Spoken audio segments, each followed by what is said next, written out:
ഇത്രയും നാൾ അല്ലേ കേട്ടിട്ടുള്ളത് ദൈവഭയം വേണമെന്നായിരുന്നല്ലേ. നമ്മൾ കൃത്യമായ നിലയിൽ നമ്മുടെ ശാസ്ത്രത്തെ പഠിക്കണം. മനസ്സിലാവുന്നുണ്ടോ? ആര് പഠിപ്പിച്ചാലും നമ്മൾ സ്വയം ചിന്തിച്ചുകൂടി വേണം അതിനെ സ്വീകരിക്കാൻ. ഞാൻ പറഞ്ഞ ആശയം മനസ്സിലായോ? ഇപ്പം ഞാനിവിടെ ഇരുന്നുകൊണ്ട് ഇതെല്ലാം പറയുന്നത് കേട്ട് ഇതെല്ലാം ശരിയെന്ന് പറഞ്ഞ് അടിയിൽ ഒപ്പിട്ടിട്ട് ആരും തിരിച്ചു പോകരുത്. പോയാൽ കേവലം ഈ കോപ്പി റൈറ്റർ മാത്രമായി നമ്മൾ മാറും. മനസ്സിലായില്ലേ? കോപ്പി റൈറ്ററുടെ പ്രത്യേകത എന്താണോ കൊടുക്കുന്നത് അത് അതേ കണക്ക് തന്നെ പകർത്തി വെക്കും. അങ്ങനെയല്ലല്ലോ നമ്മളാരും. ആണോ? അറിവിൻ്റെ കാര്യത്തിൽ മാത്രമാണ് നമ്മളിപ്പോൾ ഈ കോപ്പി റൈറ്ററായിട്ട് മാറുന്നത്. ബാക്കി കാര്യത്തിൽ അങ്ങനെയൊന്നുമല്ല. ഇപ്പം നമ്മളെ മുമ്പിൽ നല്ലൊരു സദ്യ വിളമ്പിയതെല്ലാം തന്നെ നമ്മൾ വിളമ്പിയ ഓർഡർ അനുസരിച്ച് ഉണ്ടോ? അവിടെ നമുക്ക് ഇഷ്ടമുള്ളത് തിരഞ്ഞെടുത്ത് നമ്മൾ കഴിക്കത്തില്ലേ? ശരിയല്ലേ? അതിനനുസരിച്ച് കഴിക്കും. ഇത് ബുദ്ധിയുടെ കാര്യത്തിലല്ലേ ഏറ്റവും കൂടുതലാണ്. മറ്റേത് കുറച്ച് നേരത്തെ സുഖത്തിന് വേണ്ടിയിട്ടുള്ളതല്ലേ. ബുദ്ധിയുടെ കാര്യത്തിലല്ലേ ദീർഘമായി നമുക്ക് ഈ ഗുണം നമുക്ക് വേണ്ടത്.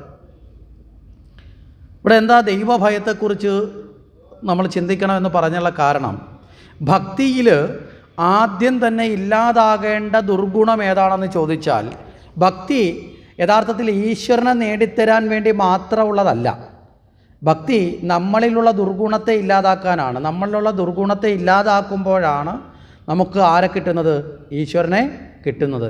നമ്മളിലുള്ള ദുർഗുണങ്ങളെ ഇല്ലാതെ ഒരിക്കലും നമുക്ക് ആരെ ലഭിക്കില്ല? ഈശ്വരനെ ലഭിക്കില്ല. കാരണം ഈശ്വരൻ വേറെ എങ്ങും വരേണ്ട ആളല്ലാണോ? ആണോ? നമ്മുടെ ഉള്ളിൽ തന്നെ മറ്റുള്ള ദുർഗുണങ്ങളാകുന്ന മാറാല കൊണ്ട് മൂടപ്പെട്ട് കിടക്കുന്ന സത്യമാണ് ഈശ്വരൻ. പറഞ്ഞൊരാശയം മനസ്സിലായോ? ഇപ്പോൾ 1 രൂപയുടെ ഒരു നാണയം നമ്മുടെ വീട്ടിലൊരു മുറിക്കുള്ളിൽ നിലത്ത് കിടപ്പുണ്ട്. അതിൻ്റെ മേളിൽ കുറേ ചവറ് കിടപ്പുണ്ട്. നമുക്ക് ആ നാണയം കാണാൻ പറ്റുമോ? ആ നാണയം കാണണമെങ്കിൽ നമ്മൾ ആദ്യം എന്ത് ചെയ്യണം? ഈ ചവറുകളെ ഓരോന്നായിട്ട് ഇല്ലേ നീക്കണം. നീക്കിക്കഴിഞ്ഞാൽ നമുക്ക് ആ നാണയം അല്ലെങ്കിൽ വിലപിടിപ്പുള്ള വസ്തു നമുക്ക് കിട്ടത്തില്ലേ? ഇതുപോലെ നമ്മുടെ ഉള്ളിൽ തന്നെ കുടികൊള്ളുന്ന ശക്തിയെയാണ് നമ്മൾ അറിയേണ്ടത്. അപ്പോൾ അതിനെന്ത് വേണം? ഇവിടെ ഈ കിടക്കുന്ന ഈ മാലിന്യം എന്ന് പറയപ്പെടുന്നത് നമ്മളിലുള്ള അഹംഭാരത്തിൻ്റെയും അഹംഭാവത്തിൻ്റെയും ഫലമായിട്ടുള്ള ദുർഗുണങ്ങളെയാണ് ഇവിടെ മാലിന്യമായി മൂടപ്പെട്ട് കിടക്കുന്നത്, നമ്മുടെ ആത്മാവിനെ മൂടി നിൽക്കുന്നത്. അതിനെയാണ് നീക്കം ചെയ്യേണ്ടത്. അപ്പോൾ അതിനെ നീക്കം ചെയ്യുമ്പോൾ എന്ത് വേണം? ചില സദ്ഗുണങ്ങൾ വന്നു ചേരണം. മനസ്സിലായില്ലേ? നല്ല ഗുണങ്ങൾ വരികയും ആവശ്യമില്ലാത്ത ഗുണങ്ങൾ എന്ത് ചെയ്യണം? പോവുകയും വേണം. നമ്മളൊരു വീട് വൃത്തിയാക്കുമ്പോൾ എങ്ങനെയല്ലേ ചെയ്യുന്നത്? നല്ല സാധനങ്ങൾ അടക്കി പതുക്കി വെക്കും, വേണ്ടാത്ത എന്ത് ചെയ്യും? പുറത്തേക്ക് കളയും. ഇതുപോലെ നമ്മളിലൊരു പരിവർത്തനം വരുത്താൻ തയ്യാറാവണം. അങ്ങനെ വരുത്തുമ്പോൾ നമ്മൾ ആദ്യമേ കളയേണ്ട ദുർഗുണമാണ് ഏത്? ഭയം എന്ന ദുർഗുണം. മനസ്സിലായില്ലേ? ഭക്തന് ഒരിക്കലും ജീവിതത്തിൽ എന്തുണ്ടാവരുത്? ഭയമുണ്ടാവരുത്. ഇന്നിപ്പോൾ നമ്മൾ നരസിംഹാവതാരത്തെക്കുറിച്ച് പറഞ്ഞു ഇല്ലേ? നരസിംഹാവതാരം വന്നപ്പോൾ ഭയമുണ്ടായത് ആർക്കാ? പ്രഹ്ലാദനാണോ ഹിരണ്യകശിപുവിനാണോ? ആർക്കാ ഭയം ഉണ്ടായത്?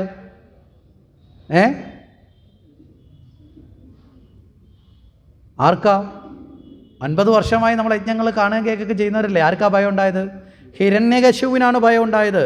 പ്രഹ്ലാദൻ സന്തോഷത്തോടു കൂടിയാണ് ഭഗവാനെ നമസ്കരിക്കുന്നത്. മനസ്സിലായില്ലേ? ഭഗവാനെ പുഞ്ചിരിച്ചുകൊണ്ടാണ്. യഥാർത്ഥത്തിൽ കൊച്ചുകുട്ടിയായ പ്രഹ്ലാദനല്ലേ ഭഗവാന്റെ ഈ ഉഗ്രരൂപം കണ്ട് ഭയക്കേണ്ടത് അല്ലേ? ഈ നരസിംഹ രൂപത്തിൽ വളരെ തീക്ഷ്ണമായി ഭഗവാൻ ആ ഉഗ്രരൂപത്തിൽ വരുമ്പോൾ ഭയക്കേണ്ടത് യഥാർത്ഥത്തിൽ ആരാ? മുതിർന്ന ആളാണോ കുട്ടിയായിരിക്കണോ? കുട്ടിയാണ്. പക്ഷേ ഇവിടെ പ്രഹ്ലാദൻ ഭയന്നിട്ടില്ല. മനസ്സിലാവുന്നുണ്ടോ? ഭാഗവതത്തിൻ്റെ കഥകൾക്കുള്ളിലൂടെ എഴുതി വച്ചിരിക്കുന്ന ചില അമൂല്യമായ കാഴ്ചപ്പാടുകളുണ്ട്. അതിനെ നമ്മൾ വേണ്ടും വണ്ണം മനസ്സിലാക്കിയെടുക്കണം. എങ്കിലേ ഭാഗവതം മനസ്സിലായി എന്ന നിലയിലേക്ക് നമുക്ക് എത്താൻ സാധിക്കൂ. ഭാഗവതം മനസ്സിലാക്കുമ്പോൾ ഭഗവാന്റെ കഥ കേൾക്കാനല്ല ഭാഗവതം. മനസ്സിലായില്ലേ?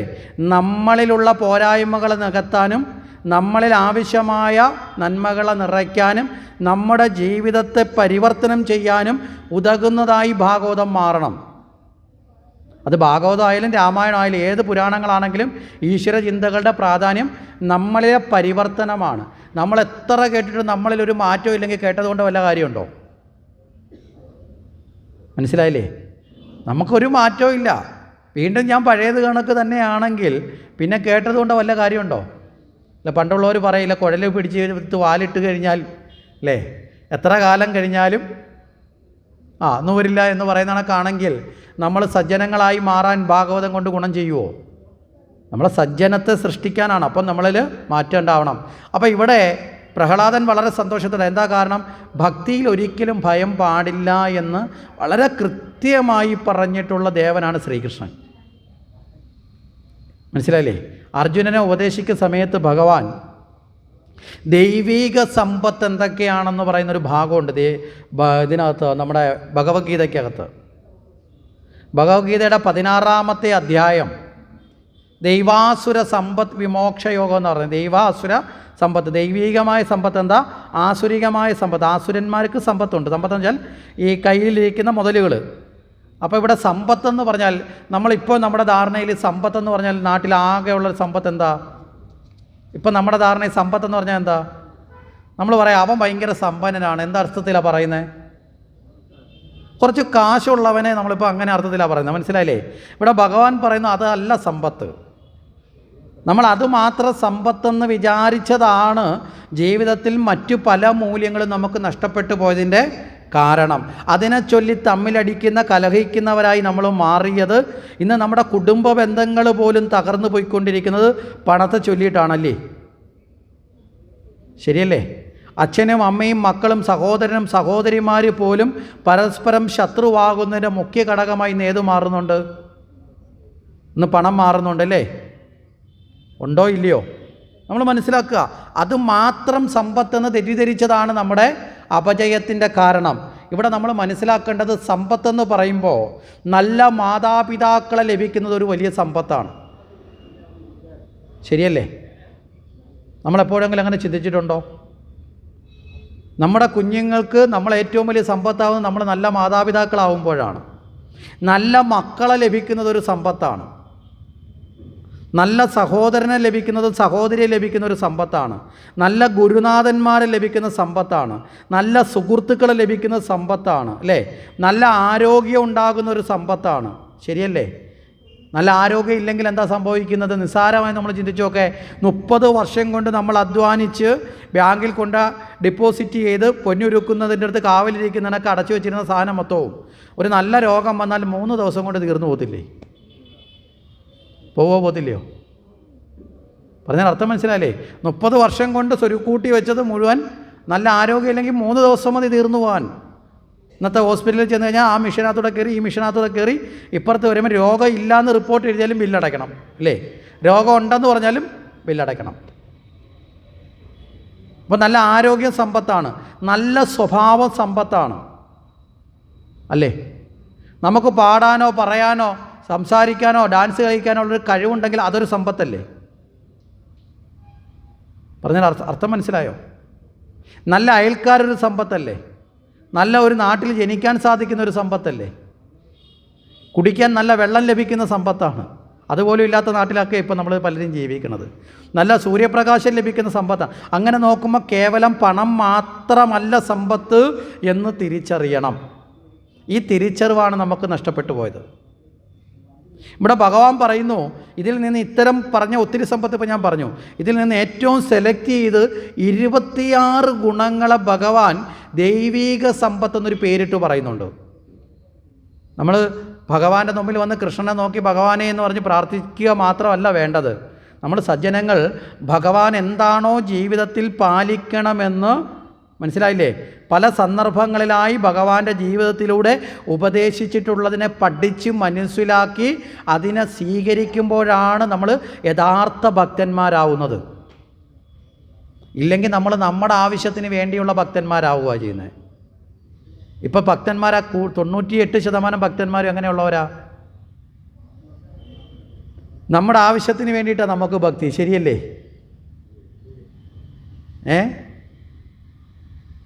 ചിലർ പറയും ഇന്ന അമ്പലത്തിൽ പോയാൽ എല്ലാം നടക്കും, പിന്നെ ഇങ്ങോട്ട് പോകത്തില്ല, പിന്നെ അങ്ങോട്ടേ പോകത്തുള്ളൂ. എന്താണ് എല്ലാം നടക്കുന്ന അമ്പലം തിരക്കി നടക്കണേ? ചില ആൾക്കാർ ചോദിക്കും എവിടെ വഴിപാട് നടത്തിയാലാണ് ഫലം കിട്ടണേ? മനസ്സിലായില്ലേ? വഴിപാടുകളല്ല ഫലം തരുന്നത്, നടത്താവുന്നതോ നടത്താതിരിക്കുകയോ എന്നുള്ളതോ അല്ല പ്രശ്നം. ഭഗവാനെ ആശ്രയിക്കുന്ന ആളിൻ്റെ മനോഭാവമാണ് ഫലം തരുന്നത്. ഭഗവാനെ അറിയുക എന്നതിനാണ് ഏറ്റവും വലിയ പ്രാധാന്യം. ഭഗവാന്റെ വിഗ്രഹത്തെ നോക്കിയല്ല അറിയേണ്ടത്. വിഗ്രഹം കേവലം ഒരു പ്രതീകമാണ്. നമ്മളെ ഒന്ന് കോൺസെൻട്രേഷൻ ചെയ്യിപ്പിക്കാൻ, നമ്മളെ ഒന്ന് ചിന്തിപ്പിക്കാൻ, നമ്മളെ ബോധത്തെ ഒന്ന് ആകർഷിക്കാനുള്ള ഒരു പ്രതീകമാണ്. വിശേഷേണ ഗ്രഹിക്കുന്നതിനെയാണ് വിഗ്രഹം എന്ന് പറയുന്നത്. വാക്കിന് കൃത്യമായ അർത്ഥമുണ്ട്. ആ വിഗ്രഹത്തിലൂടെ ഈശ്വരൻ്റെ യഥാർത്ഥ സ്വരൂപത്തെ നമ്മൾ അറിയണം. വിഗ്രഹം ഈശ്വരനാണോ? ആണോ? വിഗ്രഹം ഈശ്വരനാണോ? ആണോ? വിഗ്രഹം ഈശ്വരനാണെന്ന് നമ്മളൊരു ബോധം കൊടുക്കുന്ന ആ ബോധത്തെയാണ് നമ്മൾ അറിയുന്നത്, അല്ലാതെ വിഗ്രഹം ഈശ്വരനാവുന്നില്ല. അങ്ങനെയാണെങ്കിൽ നമ്മളെ ക്ഷേത്രങ്ങൾ പുതുക്കി പണിയുമ്പോൾ നിലവിലുണ്ടായിരുന്ന വിഗ്രഹം മാറ്റി പകരം പഞ്ചലോക വിഗ്രഹം വെക്കുമ്പോൾ പഴയ വിഗ്രഹം നമ്മൾ എന്ത് ചെയ്യും? ഒന്നെങ്കിൽ സമുദ്രത്തിൽ കൊണ്ടുപോയി അല്ലേ ഉപേക്ഷിക്കും. കാരണം ആരും ചവിട്ടിത്തേക്കാത്ത സ്ഥലം അല്ലെങ്കിൽ ഏതെങ്കിലും സ്ഥലങ്ങളിൽ അത് മാറ്റത്തില്ലേ? അങ്ങനല്ലേ ഇത് പുനരുദ്ധാരണമൊക്കെ നടക്കുമ്പോൾ ഇപ്പം നമ്മളിവിടെ ഇരിക്കുന്ന വിഗ്രഹം മാറ്റി നാളെ പഞ്ചലോകം വെക്കണം അല്ലെങ്കിൽ സ്വർണ്ണ വിഗ്രഹം വെക്കണമെന്ന് ആഗ്രഹിച്ചാൽ നമ്മൾ ഈ ഇരിക്കുന്ന വിഗ്രഹത്തെ മാറ്റി വേറെ വെക്കില്ലേ? അപ്പോൾ അതിൻ്റെ അർത്ഥം പഴയ ഈശ്വരൻ പോയി പുതിയ ഈശ്വരൻ വന്നതാണോ?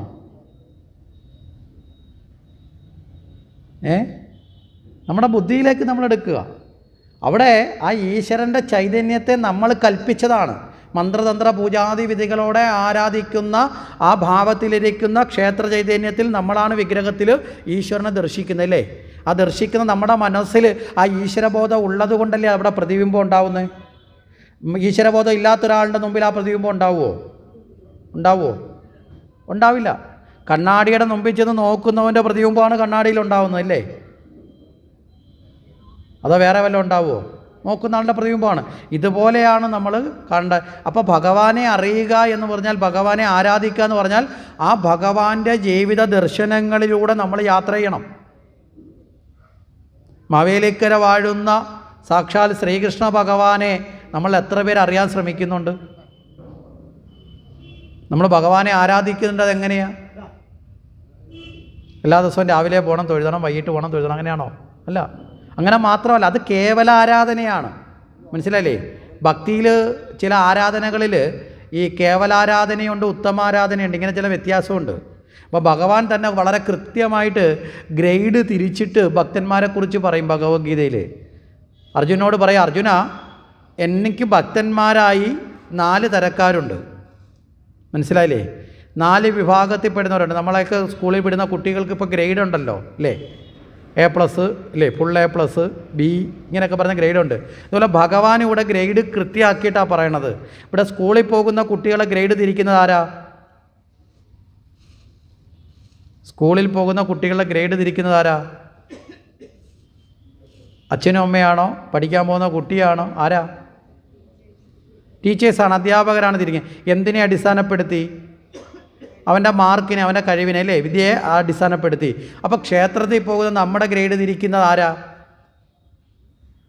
ക്ഷേത്രത്തിൻ്റെ മേൽശാന്തിയാണോ കമ്മിറ്റിക്കാരാണോ? ഈശ്വരനാണ്. കാരണം എന്താ? ഈശ്വരൻ അവിടെ എന്തിനെ അടിസ്ഥാനപ്പെടുത്തിയ ഗ്രേഡ് തിരിക്കുന്നത്? ക്ഷേത്രത്തിൽ പോകുന്ന ഭക്തൻ്റെ ഗ്രേഡ് തിരിക്കുന്നത് 4ആയിട്ട് തിരിക്കുന്നു എന്ന് പറഞ്ഞു. ഈ 4ആയിട്ട് തിരിക്കുന്നത് എന്തിൻ്റെ അടിസ്ഥാനത്തിലാണ്? നേരിയത് എടുത്തുകൊണ്ട് വന്നാൾക്ക് A ഗ്രേഡ്, പട്ടുസാരി എടുത്തവർക്ക് A+, ആണോ? സ്വർണ്ണമാല ഇട്ടവർക്ക് അടുത്തത് B, അങ്ങനെ വല്ലതും ഉണ്ടോ? എന്തിനടിസ്ഥാനത്തിലാണ്? ഭക്തിയുടെ അടിസ്ഥാനത്തിൽ. ഭക്തിയുടെ അടിസ്ഥാനം എങ്ങനെ അറിയാൻ പറ്റും? അമ്പലത്തിന് നേരെ മുമ്പിൽ ചെന്ന് ചിലർ കണ്ടിട്ടില്ലേ, ആരും തൊഴുതാണ്ട് എന്നെ മാത്രം കണ്ടാൽ മതി മുമ്പിൽ കയറിയിരിക്കും, അതാണോ ഭക്തി? പിന്നെ ഉറക്കത്തിൽ ചിലർ ഉറക്ക നാമം ചൊല്ലും, അതാണോ ഭക്തി? പിന്നെന്താ ഭക്തി? മനോഭാവത്തിൻ്റെ അടിസ്ഥാനത്തിൽ. മനസ്സിലായില്ലേ? ഭക്തി പ്രകടമാവുന്ന മനോഭാവമാണ്. ഭഗവാൻ നോക്കുന്നത് നമ്മുടെ മനോഭാവത്തെയാണ്.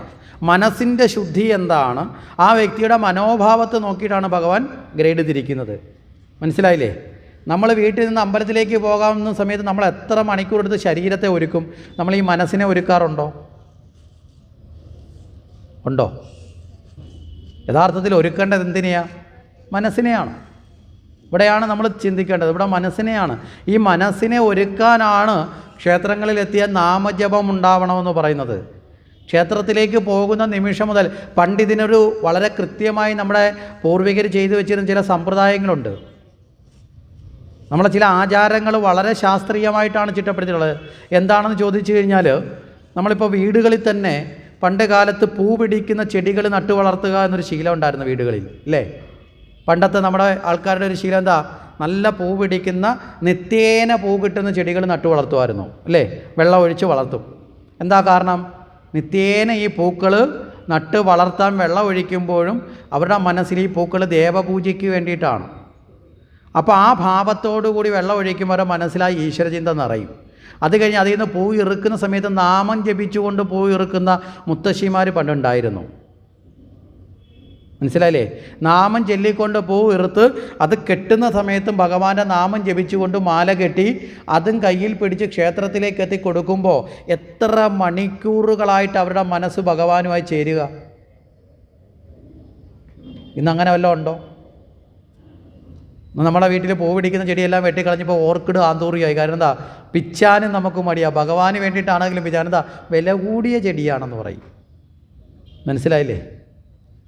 ഇവിടെയാണ് നമ്മുടെ ജീവിതത്തിൽ ചില കാര്യങ്ങളിൽ നമ്മൾ വഴുതി മാറിപ്പോയത്. അപ്പോൾ ഭഗവാൻ ഇവിടെ ഗ്രേഡ് തിരിക്കുന്ന മനഃശുദ്ധി നോക്കിയിട്ടാണ്. അപ്പോൾ ഭഗവാൻ പറയുന്ന 4 തരമുണ്ട്. ആരൊക്കെയാ? ഒന്ന്, ആർത്തഭക്തൻ. ദുഃഖം വരുമ്പോൾ എന്നെ വിളിക്കും. ദുഃഖം തീർന്നാൽ പിന്നെ അവൻ അടുത്തോട്ട് വരത്തില്ല. ശരിയല്ലേ? നമ്മുടെ നാട്ടിലും ഇങ്ങനെയുള്ള ഒരു വിഭാഗം ഉണ്ടല്ലോ, ആർത്തഭക്തൻ. രണ്ടാമത്തെ ഗ്രേഡ് പറയാം അത്യാർത്തി ഭക്തൻ. ഉള്ളതൊന്നും പോരാന്ന് പറഞ്ഞ് ഡെയിലി നിവേദനമായിട്ട് വരും. നിലവിലുണ്ട്, 2 തലമുറയ്ക്കോ 3 തലമുറയ്ക്കോ കഴിയാനുള്ള സമ്പത്തുണ്ട്, അതൊക്കെയുണ്ട്. പക്ഷേ എങ്കിലും ഭഗവാനെ പോരാ എന്ന് പറഞ്ഞ് ഭഗവാനെ ആശ്രയിക്കുന്ന ഒരു വിഭാഗമുണ്ട്. അവരെയും നമുക്ക് നാട്ടിലുണ്ടെന്നുള്ള ഉറപ്പിക്കാമല്ലോ. ഇനി മൂന്നാമത്തെ ഒരു വിഭാഗം ഭഗവാൻ പറയുന്നത് ജിജ്ഞാസു ഭക്തൻ. എന്നെ അറിയാൻ വേണ്ടി ആഗ്രഹിച്ചു വരുന്നവൻ. മനസ്സിലായില്ലേ? അങ്ങനെ ഒരു വിഭാഗമുണ്ട്. അത് കഴിഞ്ഞാൽ നാലാമത്തതോ എന്നെ അറിഞ്ഞ് ഭജിക്കുന്നവൻ. ഈ 4 വിഭാഗത്തിൽ ഭഗവാൻ പറയും എനിക്ക് പ്രിയപ്പെട്ടത് അവസാനം പറഞ്ഞ 2 പേരാണ്. ജിജ്ഞാസു ഭക്തനും എന്നെ അറിഞ്ഞു ഭജിക്കുന്നവനുമാണ് എനിക്ക് പ്രിയപ്പെട്ടത്. മനസ്സിലായില്ലേ? മറ്റുള്ളവരെ ആവശ്യങ്ങൾ കൊണ്ട് മാത്രം വരുന്നവരാണ്. എന്നാലും ഞാൻ അവരെയും പരിഗണിക്കും. ഭഗവാൻ വളരെ കൃത്യമായിട്ട് അർജുനോട് പറയും. ഇതിൽ നമ്മൾ ഏത് ഭക്തിയിൽ നിൽക്കുക?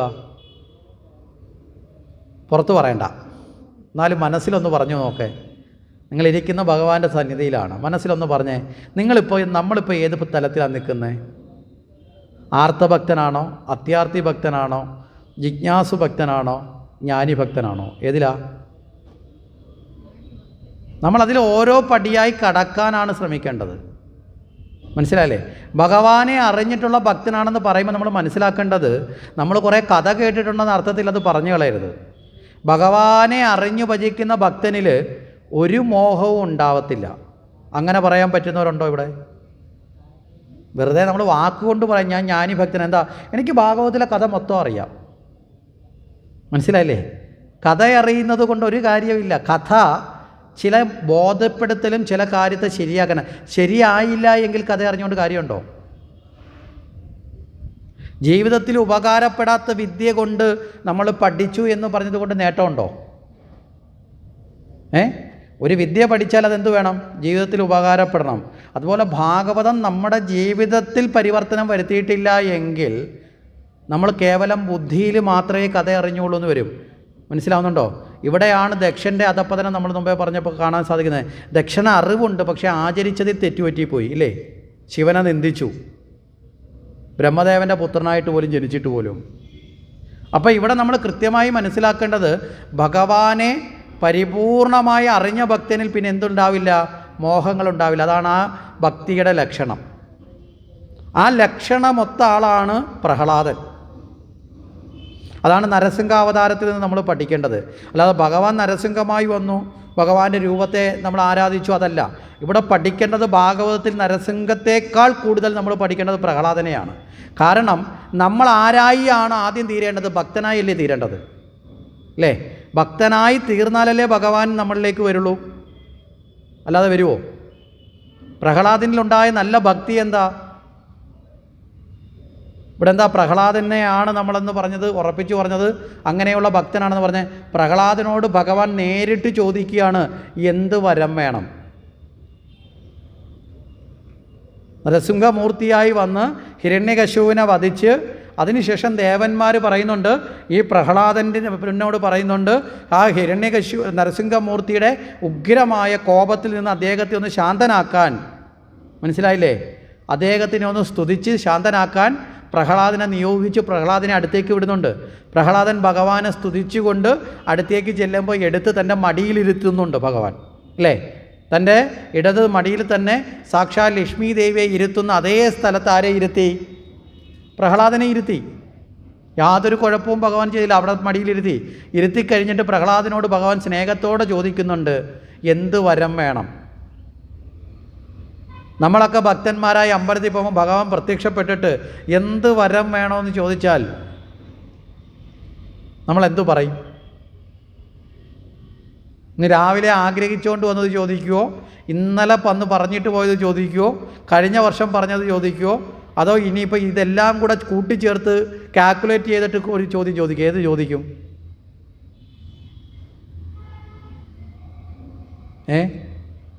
എന്ത് വരം ചോദിക്കും? ഇപ്പം നിങ്ങൾ ഇവിടെ ഭഗവാന്റെ മുമ്പിലേക്ക് മാവേലിക്കരയിൽ വാഴുന്ന സാക്ഷാൽ ശ്രീകൃഷ്ണ സ്വാമിയുടെ ക്ഷേത്രസന്നിധിയിലേക്ക് ചെല്ലുമ്പം ഭഗവാൻ വിഗ്രഹ രൂപത്തിൽ നിന്നൊക്കെ മാറി നല്ല തേജസ്സോടുകൂടി ആ ഓടക്കുഴലൂതി നവനീതമൊക്കെ ഏന്തി നിൽക്കുന്ന സുന്ദര രൂപത്തിൽ നമ്മളെ മുമ്പിൽ പ്രത്യക്ഷപ്പെട്ടു എന്ന് സങ്കല്പിക്കുക. അങ്ങനെ നിൽക്കുന്ന ഭഗവാൻ നമ്മളോട് കാരുണ്യത്തോടെ ചോദിക്കുക, എന്തു വരം വേണം എന്ന് ചോദിച്ചാൽ എന്തു ചോദിക്കും?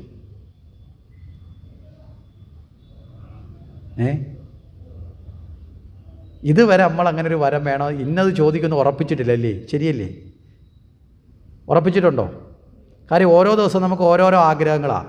ഇന്ന് വരെ നമ്മൾ അടിവര ഇട്ടിട്ട് ഈ ഒരു ഒറ്റ ആഗ്രഹമേ ഉള്ളൂ എന്ന് പറഞ്ഞ് നമ്മൾ അടിവരയിട്ട് ഉറപ്പിച്ചിട്ടുണ്ടോ? ഓരോ ദിവസവും ഓരോ ആഗ്രഹങ്ങളാണ്. ശരിയല്ലേ? പിന്നെ നമുക്ക് തന്നെ അറിയാം ദൈവം എന്തായാലും അങ്ങനെ വന്ന് എന്നോട് ചോദിക്കത്തില്ലെന്ന്. അതുകൊണ്ട് ഉറപ്പിച്ചൊരു കാര്യം ചോദിക്കാൻ നമ്മൾ തയ്യാറാക്കിയില്ല. പിന്നെ നമുക്ക് വേണ്ടതൊരു മനസമാധാനത്തിന് എന്ന് ഡെയിലി ചോദിച്ചുകൊണ്ടിരിക്കും. അഥവാ ഇനി നമ്മളെ പ്രതീക്ഷയൊക്കെ തെറ്റിച്ച് ഭഗവാൻ പ്രത്യക്ഷപ്പെട്ടു എന്ന് വെക്കുക, നമ്മുടെ മുന്നിൽ ഭഗവാൻ പ്രത്യക്ഷപ്പെട്ടു എന്ന് വെക്കുക, എന്ത് വരം വേണമെന്ന് ചോദിച്ചാൽ നമ്മൾ ആലോചിക്കും, 1 ലക്ഷം മതിയോ? ചിന്തിച്ചിട്ട് തിരിയുമ്പോഴായിരിക്കും വേണ്ട 2 ചോദിക്കാം. അപ്പോഴാലോചിക്കുന്നത് 2 പോരല്ലോ, അവർക്ക് ഇച്ചിരി കടം കൊടുക്കാനൊക്കെ മേടിച്ച് കൊടുക്കാണ്ടല്ലോ, അപ്പോൾ ഒരു 10 ചോദിക്കാം. അപ്പോൾ 10 ചോദിച്ചാൽ പിന്നെ കടം കൊടുത്തു കഴിഞ്ഞാൽ പിന്നെ ജീവിക്കാൻ വേണ്ടേ? എന്നാൽ ഒരു 50 ചോദിക്കാം. പിന്നെ 50 മാറി അല്ലേ, അത് 1 കോടിയായി, പിന്നെ അത് 5 കോടിയായി, 6 കോടിയായി, 60 കോടിയായി, 600 കോടിയായി, 6000 കോടിയായി, അവസാനം എണ്ണാവുന്നതിൻ്റെ പരമാവധിയായി. ചിന്തിച്ച് അവസാനം ഹൃദയം പൊട്ടി നമ്മളങ്ങ് ചത്തുപോകും. ചോദിക്കേണ്ടി വരില്ല. കാര്യം എന്താ? ആഗ്രഹം മൂത്ത് അത്യാഗ്രഹത്തിലേക്ക് നമ്മളെത്തും, അല്ലേ? പക്ഷേ ഇവിടെ യഥാർത്ഥ ഭക്തൻ, മനസ്സിലാവുന്നുണ്ടോ? യഥാർത്ഥ ഭക്തൻ എന്താണെന്ന് പ്രഹ്ലാദൻ പഠിപ്പിക്കുന്നത്. പ്രഹ്ലാദൻ ഭഗവാനോട് പറയും, ഭഗവാനെ, ഒരു വരവും ചോദിക്കാതിരിക്കാൻ നീ എന്നെ അനുഗ്രഹിക്കണം. എന്തെങ്കിലും ഒരു മോഹം എൻ്റെ ഉള്ളിൽ വന്നാൽ, മനസ്സിലായില്ലേ, എൻ്റെ ഭക്തി മലിനമായി പോവും. ഇതാണ് യഥാർത്ഥ ഭക്തൻ. അതുകൊണ്ടാണ് പറഞ്ഞത്, യഥാർത്ഥ ഭക്തൻ എന്തുണ്ടാവില്ല? മോഹങ്ങളുണ്ടാവില്ല. ഭഗവാൻ്റെ മുമ്പിൽ പുറത്ത് വന്ന് മോഹിച്ചോ, കുഴപ്പമില്ല. വീട്ടിൽ വന്നിട്ട് ചിലപ്പോൾ വീട്ടിലുള്ള മക്കളോട് ചിലപ്പോൾ 10 രൂപ ചോദിച്ചു, അത് കുഴപ്പമില്ല. അല്ലെങ്കിൽ ഈശ്വരനോട് ഒരിക്കലും മോഹം പാടില്ല. കാരണം എല്ലാം അറിയുന്നവനാണ് ഈശ്വരൻ എന്ന ബോധം ഉണ്ടെങ്കിൽ നമ്മൾ പറഞ്ഞിട്ട് അറിഞ്ഞു തരേണ്ട ആളാണോ? മനസ്സിലായില്ലേ? നമ്മൾ ഭഗവാനെ നമസ്കരിക്കുക, പ്രാർത്ഥിക്കുക, സ്തുതിക്കുക. ബാക്കി എന്തൊക്കെ നീ തരുന്നോ അതെല്ലാം സ്വീകരിക്കുക. അത് സുഖങ്ങളായിക്കോട്ടെ, ദുഃഖങ്ങളായി. ഇതാണ് യഥാർത്ഥ ഭക്തൻ്റെ ലക്ഷണം. പ്രഹ്ലാദൻ പറഞ്ഞു, ഭഗവാനെ, ഒരു വരവും നീ എനിക്ക് തരണ്ട, ഒരു വരവും ഒരു മോഹവും എൻ്റെ ഉള്ളിൽ വരരുത്. പിന്നെയോ, എന്നും നിൻ്റെ പാദകമലം എന്നിൽ തെളിയണം, എന്നും നിൻ്റെ പാദം എൻ്റെ മനസ്സിലിങ്ങനെ നിറഞ്ഞു നിൽക്കണം. ഇതാണ് യഥാർത്ഥ ഭക്തൻ്റെ ലക്ഷണം. അതാണ് ജ്ഞാനിഭക്തൻ. അപൂർവങ്ങളിൽ അപൂർവമായിട്ടാണ് ആ അവസ്ഥയിൽ എത്താൻ പറ്റുന്നത്. അതുകൊണ്ടാണ് പ്രഹ്ലാദൻ ഏറ്റവും ഉത്തമനായി മാറിയത്. ഇവിടെ അസുരൻ്റെ മകനായി ജനിച്ച ആളാണ്. നമ്മൾ പുരാണങ്ങളെ നോക്കുമ്പോൾ അസുരന്മാരെ മുഴുവൻ ഭഗവാനെ നിഷേധിക്കുന്നവരല്ലേ? ശരിയല്ലേ? പക്ഷേ ഇവിടെ അസുരൻ്റെ മകനായി ജനിച്ച പ്രഹ്ലാദൻ ഭാഗവതത്തിലെ ഏറ്റവും ശ്രേഷ്ഠനായ വ്യക്തിയായത് എന്തുകൊണ്ടാണെന്ന് മനസ്സിലായോ?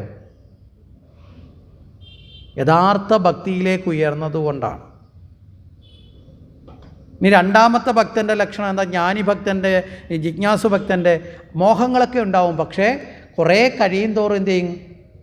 കുറേ കാലം കഴിഞ്ഞ് ഭഗവാനെ അറിഞ്ഞറിഞ്ഞ് വരുമ്പോൾ പതുക്കെ പതുക്കെ മോഹങ്ങൾ കുറഞ്ഞ് ഇല്ലാണ്ടായി ജ്ഞാനിഭക്തനിലേക്ക് എത്തപ്പെടും. ആ അവസ്ഥയിലേക്ക് നമുക്ക് പ്രവേശിക്കാൻ സാധിച്ചിട്ടുണ്ടോ? ഇവിടെയാണ് പൂന്താനം ജ്ഞാനപ്പാനയിൽ വളരെ കൃത്യമായിട്ട് പറയും, മങ്ങി മങ്ങി കുറയുന്നിതായുസ്സും മണ്ടി മണ്ടി കരയേറുന്ന മോഹവും. ആയുസ് കുറഞ്ഞാലും നമ്മുടെ മോഹങ്ങൾ കുറയുന്നുണ്ടോ? കുറയുന്നുണ്ടോ? രാവിലെ എണീറ്റ് നോക്കുമ്പോഴാണ്, കണ്ണാടി നോക്കുമ്പോൾ ഇടയിൽ കൂടെ ഒരു മുടി വെളുത്തിങ്ങനെ പോകുന്നു അല്ലേ? സഹിക്കാൻ പറ്റുമോ? കടയിൽ പോയി ഡൈ മേടിക്കാൻ സമയം കിട്ടിയില്ല, കടയിൽ വരെ പോകുന്നതിനകത്ത് നമ്മുടെ മുടിയുടെ നര ആരെങ്കിലും കണ്ടാലോ? അപ്പോഴേ അടുക്കളയിൽ കയറി കരിക്കട്ടെങ്കിലും വാരി ഒരു തേപ്പ് കേൾക്കും. എന്താ കാര്യം? നമ്മുടെ മോഹങ്ങളാണ്. ഇവിടെ ആയുസ് കുറയും തോറും നമ്മൾ മനസ്സിലാക്കേണ്ട നമ്മുടെ മോഹങ്ങളെ ഉപേക്ഷിക്കണം. കാരണം മോഹങ്ങളെ വർദ്ധിപ്പിച്ച് പോയാൽ അവസാനം നമ്മൾ ഈ മോഹങ്ങൾ കൊണ്ട് അനവധി ജന്മങ്ങളിൽ ജനിച്ച് നരകയാതന അനുഭവിക്കേണ്ടി വരും.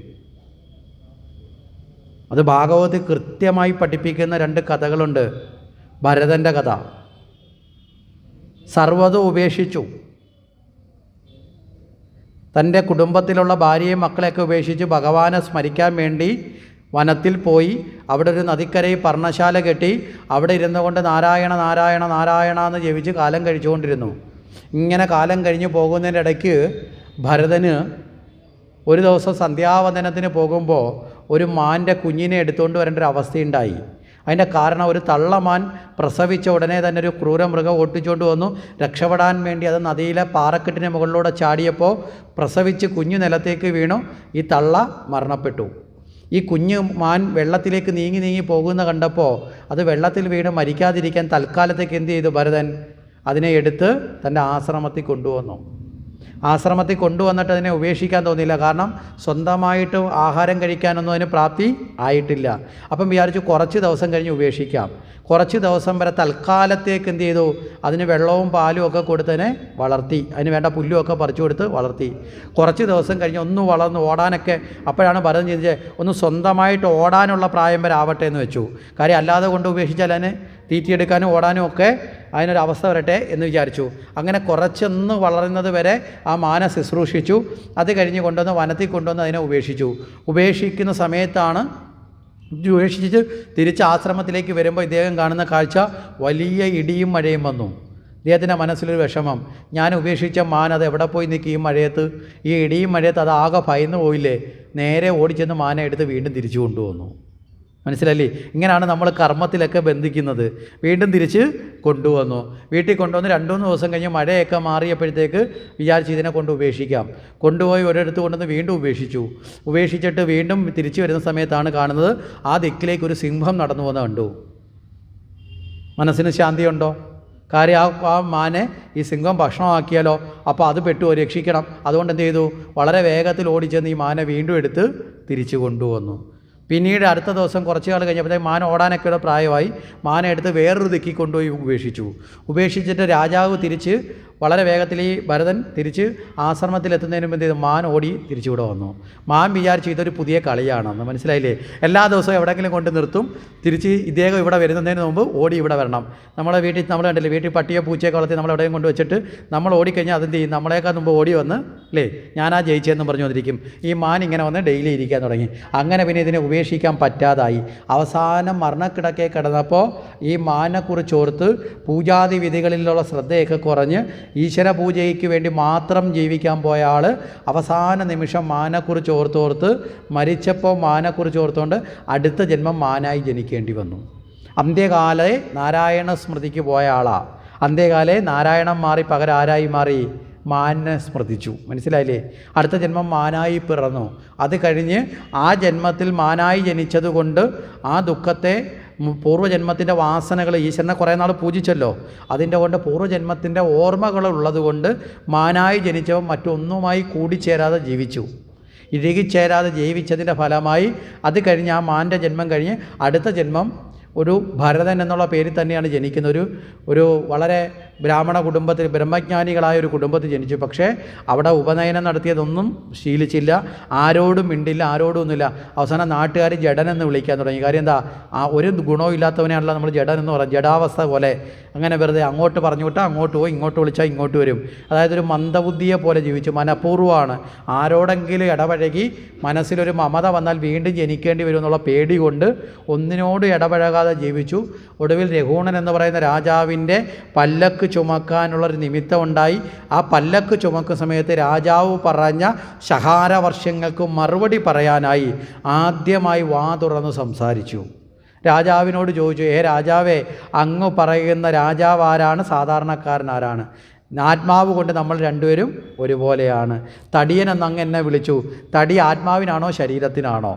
നല്ല അറിവിൻ്റെ രീതിയിൽ സംസാരിച്ചപ്പോൾ രാജാവിന് തോന്നി താൻ തിരക്കി വന്ന ഗുരുനാഥനാണെന്ന് തോന്നിയിട്ട് പല്ലക്കിൽ നിന്ന് ഇറങ്ങിയിരുന്ന് ആ രാജാവ് ഈ ജഡഭരതനിൽ നിന്ന് ഉപദേശങ്ങൾ മുഴുവൻ സ്വീകരിച്ച് അതിനുശേഷം രാജാവ് തിരികെ പോവുകയും ജഡഭരതൻ തൻ്റെ ശരീരത്തെ ഉപേക്ഷിക്കുകയും ചെയ്തു. ഇവിടെ പറഞ്ഞു വന്നത് 3 ജന്മം വേണ്ടി വന്നു ഭരതന് ഭഗവാനെ നേടാൻ.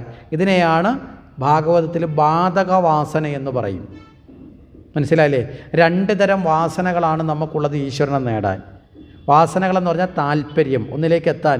നമ്മൾ പറയില്ലേ, ചില കുട്ടികൾ ജന്മനാ തന്നെ നല്ല പാട്ടുകാരാണ്, ആരും പഠിപ്പിച്ചതല്ല, നല്ല ഡാൻസുകാരാണ്. നമ്മളെന്താ പറയുന്നത്, അവൻ്റെ ജന്മവാസന എന്ന് പറയില്ലേ.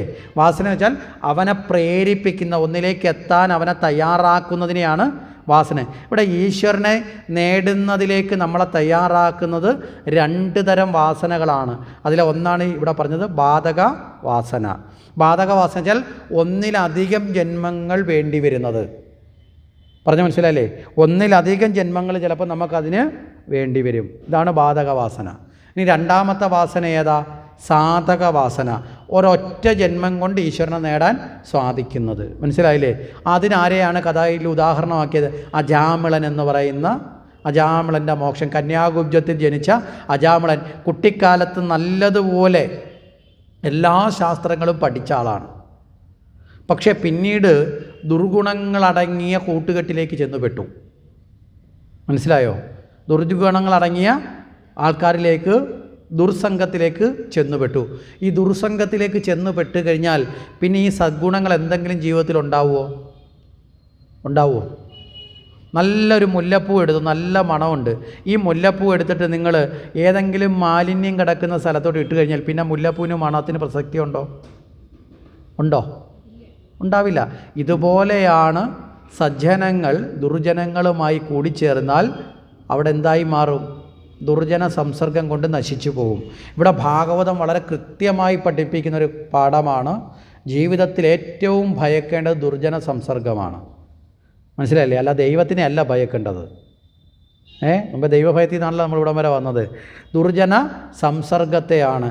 ദുർജനങ്ങൾ നമ്മളെ എന്തു ചെയ്യും? നശിപ്പിക്കും. എന്നാൽ സുഹൃത്തുക്കൾ വേണമെന്ന് ചോദിച്ചാൽ വേണം. ജീവിതത്തിൽ സുഹൃത്തുക്കൾ അനിവാര്യമാണ്. നല്ല സുഹൃത്ത് എങ്ങനെയുള്ള ആളായിരിക്കണം? നമ്മൾ ചെയ്യുന്ന എല്ലാത്തിനും സപ്പോർട്ട് ചെയ്യുന്ന ആളായിരിക്കണോ? ഇപ്പോഴത്തെ കുട്ടികളൊക്കെ പറയും ബെസ്റ്റ് ഫ്രണ്ടാണ് അവൻ്റെ. എന്താ? ഫുൾ സപ്പോർട്ട് അല്ലേ? ഇങ്ങനെയാണ് പറയുന്നത്. ഫുൾ സപ്പോർട്ടാണ്. ഞാൻ എന്ത് ചെയ്താലും സപ്പോർട്ടാണ്. അധ്യാപകൻ്റെ തലയുടെ പുറകിൽ നിന്ന് കല്ലെടുത്തെറിഞ്ഞ് തല പൊട്ടിച്ചാലും കൂട്ടുകാരൻ എന്നെ സപ്പോർട്ട് ചെയ്യും അല്ലേ? എന്ത് കുരുത്തക്കേട് കാണിച്ചാലും സപ്പോർട്ട് ചെയ്യും. ഇവിടെയാണ് നമ്മളെ കുഞ്ഞുങ്ങളെ കൃത്യമായി പഠിപ്പിക്കണം. ഫുൾ സപ്പോർട്ട് ചെയ്യുന്ന ആളല്ല നല്ല സുഹൃത്ത്. ദ ബെസ്റ്റ് ടീച്ചറാവണം നല്ല സുഹൃത്ത്. മനസ്സിലായില്ലേ? പറഞ്ഞ ആശയം മനസ്സിലായില്ലേ? ഒരു നല്ല സുഹൃത്തെന്ന് പറഞ്ഞാൽ ഒരു നല്ല അധ്യാപകനായിരിക്കണം. അധ്യാപകൻ്റെ ലക്ഷണം അതാ, തെറ്റ് ചെയ്താൽ തെറ്റാണെന്ന് തന്നെ പറയില്ലേ? അല്ലാതെ എല്ലാത്തിനും സപ്പോർട്ട് ചെയ്യുമോ? തെറ്റിനെ തിരുത്തുന്ന ആളാണ്. അപ്പം നല്ല സുഹൃത്തുക്കൾ ആരാണെന്ന് നമ്മൾ ചിന്തിക്കുക. നമുക്കൊക്കെ സുഹൃത്തുക്കളില്ലേ? ഇല്ലേ? നമ്മളിതിൽ ആരെയാണ് നല്ല സുഹൃത്തായിട്ട് ഇപ്പം വരെ ധരിച്ചിരിക്കുന്നത്? നമ്മൾ തെറ്റ് ചെയ്താൽ മുഖത്ത് നോക്കി അത് തെറ്റായി പോയെന്ന് പറഞ്ഞ ആൾക്ക് തന്നെയാണോ? നമ്മൾ ചെയ്യുന്ന എന്തിനേയും ന്യായീകരിക്കുന്ന ആൾ തന്നെയാണോ? ഇതൊക്കെ ഇപ്പം ഞാൻ ചോദിച്ചതുകൊണ്ട് പറയുന്നതാ. അതെനിക്ക് മനസ്സിലായി. ഇങ്ങനെയല്ല, പോട്ടെ. നമ്മളെപ്പോഴും മനസ്സിലാക്കേണ്ടത് തെറ്റിനെ തെറ്റായി തിരുത്താൻ കഴിവുള്ളവരായിരിക്കണം നല്ല സുഹൃത്തുക്കൾ. മനസ്സിലായില്ലേ? അങ്ങനെയുള്ള സുഹൃത്തുക്കളാണ് മുമ്പേ പറഞ്ഞ സമ്പത്തിലെ ഒരു സമ്പത്താണത്. അപ്പം അർജുനന് അങ്ങനെ ഒരു സുഹൃത്തിനെ കിട്ടിയത് കൊണ്ടാണ്, മനസ്സിലാവുന്നുണ്ടോ, കുരുക്ഷേത്ര യുദ്ധക്കളത്തിൽ ജയിക്കാൻ സാധിച്ചു. ആരായിരുന്നു സുഹൃത്ത്? ആരായിരുന്നു? ഭഗവാനായിരുന്നു. ഭഗവാൻ അർജുനനെ ഫുൾ സപ്പോർട്ട് ചെയ്തോ? അർജുനൻ പറഞ്ഞു, ഭഗവാനെ ഞാൻ യുദ്ധം ചെയ്യുന്നില്ല, എനിക്ക് യുദ്ധം ചെയ്യാൻ പറ്റുന്നില്ല, ഞാനിതാ വില്ലൊക്കെ താഴെ വെച്ചു, ബന്ധുക്കളാണ്, ആരെയും കൊല്ലാനൊന്നും ഞാനില്ല, ഞാൻ വല്ല കാട്ടിൽ പോയി സന്യാസി ആയിക്കോളാം എന്നൊക്കെ പറഞ്ഞപ്പോൾ എല്ലാത്തിനും സപ്പോർട്ട് ചെയ്യുന്ന ആളായിരുന്നെങ്കിൽ ഭഗവാൻ എന്ത് പറയണമായിരുന്നു? അർജുന നീ മിടുക്കനാടാ, പൊയ്ക്കോ, യുദ്ധം ചെയ്യേണ്ട, വാ നമുക്ക് എവിടെയെങ്കിലും പോയി 2 ഐസ്ക്രീമൊക്കെ കഴിച്ച് എങ്ങോട്ടെങ്കിലും പോകാമെന്ന് പറഞ്ഞ് പോയി. അങ്ങനെ പോയോ ഭഗവാൻ? ഭഗവാൻ എന്താ അർജുനനോട് പറഞ്ഞത്? അർജുനനെ ശകാരിക്കുക ചെയ്യുന്നത് ഇല്ലേ? കുതസ്ത്വ കശ്മലമിതം വിഷയ സമവസ്ഥിതം അനാര്യജുഷ്ടം അസർഗ്യം അകീർത്തികരം അർജുന ക്ലൈബ്യം മാസ്മ ഗമ പ്രാർത്ഥന ഇതത്വയോപതിതേ ക്ഷുദ്രം ഹൃദയ ദൗർബല്യം തൊത്വ ഉത്തിഷ്ടപരന്ത. 8 വരി കൊണ്ട് നല്ല വിളിക്കാവുന്ന തെറി മൊത്തവും വിളിച്ചു. തെറിയെന്ന് ഉദ്ദേശിക്കുന്നത് നമ്മൾ ഉദ്ദേശിക്കുന്ന തെറിയല്ല. അതായത് ഒരുത്തനെ അവന് തെറ്റാണ് നീ ചെയ്യുന്നതെന്ന് പറയാനുള്ള ശകാരിക്കാൻ വടി കൊണ്ടടിക്കുന്നതിനേക്കാളും വലിയ അടിയാണ് നാവ് കൊണ്ടടിക്കുന്നത് അല്ലേ? നമ്മൾ പറയത്തില്ലേ, 2 അടി അടിച്ചായിരുന്നെങ്കിൽ ഞാൻ ക്ഷമിക്കുമായിരുന്നു, പക്ഷേ ആ വാക്ക് എൻ്റെ ജീവിതത്തിൽ ഞാൻ മറക്കത്തില്ല. ശരിയല്ലേ? ആയുധത്തേക്കാൾ വലിയ മുറിവേൽപ്പിക്കുന്നത് ഏതുകൊണ്ടുള്ള ആ പ്രഹരമാണ്? നാക്കുകൊണ്ടുള്ളതാണ്. ഇതറിയാവുന്നതുകൊണ്ടാണ് ഭഗവാൻ നമുക്കൊക്കെ 2 പൂട്ടിട്ടിട്ടൊരു സാധനം തന്നു. എന്തിനാണെന്നറിയോ? അടച്ചു വെച്ചേക്കാൻ, ആവശ്യമില്ലാതെ പുറത്തെടുക്കരുതെന്ന് പറഞ്ഞു. ഏതാ 2 പൂട്ടിട്ടിട്ട് തന്നേ? നാക്ക്. 2 പൂട്ടിട്ടിട്ടാ തന്നെ ഈശ്വരന് തന്നെ അറിയാം ഈ സാധനം വജ്രായുധത്തേക്കാൾ പ്രഹരമുള്ളതാ. 2 പൂട്ട് ഏതൊക്കെ? ഒന്ന് ചുണ്ടും ഒന്ന് പല്ലും ഇല്ലേ? 2 പൂട്ടിട്ടിട്ട് തന്ന കാര്യം എന്താ? ആവശ്യമില്ലാതെ ഇതെടുത്ത് ഉപയോഗിക്കരുത്. പക്ഷെ നമ്മൾ അങ്ങനെയാണോ? ഏറ്റവും കൂടുതൽ പ്രശ്നം ഉണ്ടാക്കുന്ന നമ്മുടെ കുടുംബജീവിതത്തിലും സാമൂഹിക ജീവിതത്തിലും നമ്മൾ ഏറ്റവും കൂടുതൽ പ്രശ്നം ഉണ്ടാക്കുന്ന ഏത് ഉപയോഗിച്ചിട്ടാ?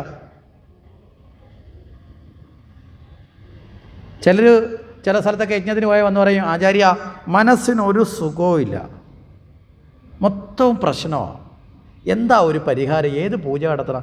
ഒറ്റ പൂജയുള്ളൂ, അവരെ നാക്കകത്തിടുക എന്ന് പറയുന്ന ഒരു പൂജ നടത്തിയാൽ മതി, വേറെ ഒരു പൂജയും നടത്തണ്ട. കാണേണ്ടാത്തത് കാണാൻ കണ്ണിനെ വിടാതിരിക്കുക, കേൾക്കേണ്ടാത്തത് കേൾക്കാൻ കാതിനെ വിടാതിരിക്കുക. മനസ്സിലായില്ലേ? അറിയേണ്ടാത്തത് അറിയാൻ വേണ്ടി മനസ്സ് പുറകെ ചാരപ്പണി നടത്താതിരിക്കുക. പിന്നെയോ അവനവൻ്റെ നാക്കങ്ങ് അകത്തിട്ടിട്ട് അടച്ചു വെക്കുക. പൈസയും പോക്കറ്റിൽ ഇരിക്കും. മനസ്സിലായില്ലേ? പ്രശ്നങ്ങൾ തീരുകയും ചെയ്യും. പക്ഷെ അത് മാത്രം പറ്റത്തില്ല. ഇത് നടത്താതെ, ഇത് അടച്ചു വെക്കാതെ ഏതെങ്കിലും ചെയ്തുകൊണ്ട് പരിഹാരമുണ്ടോ?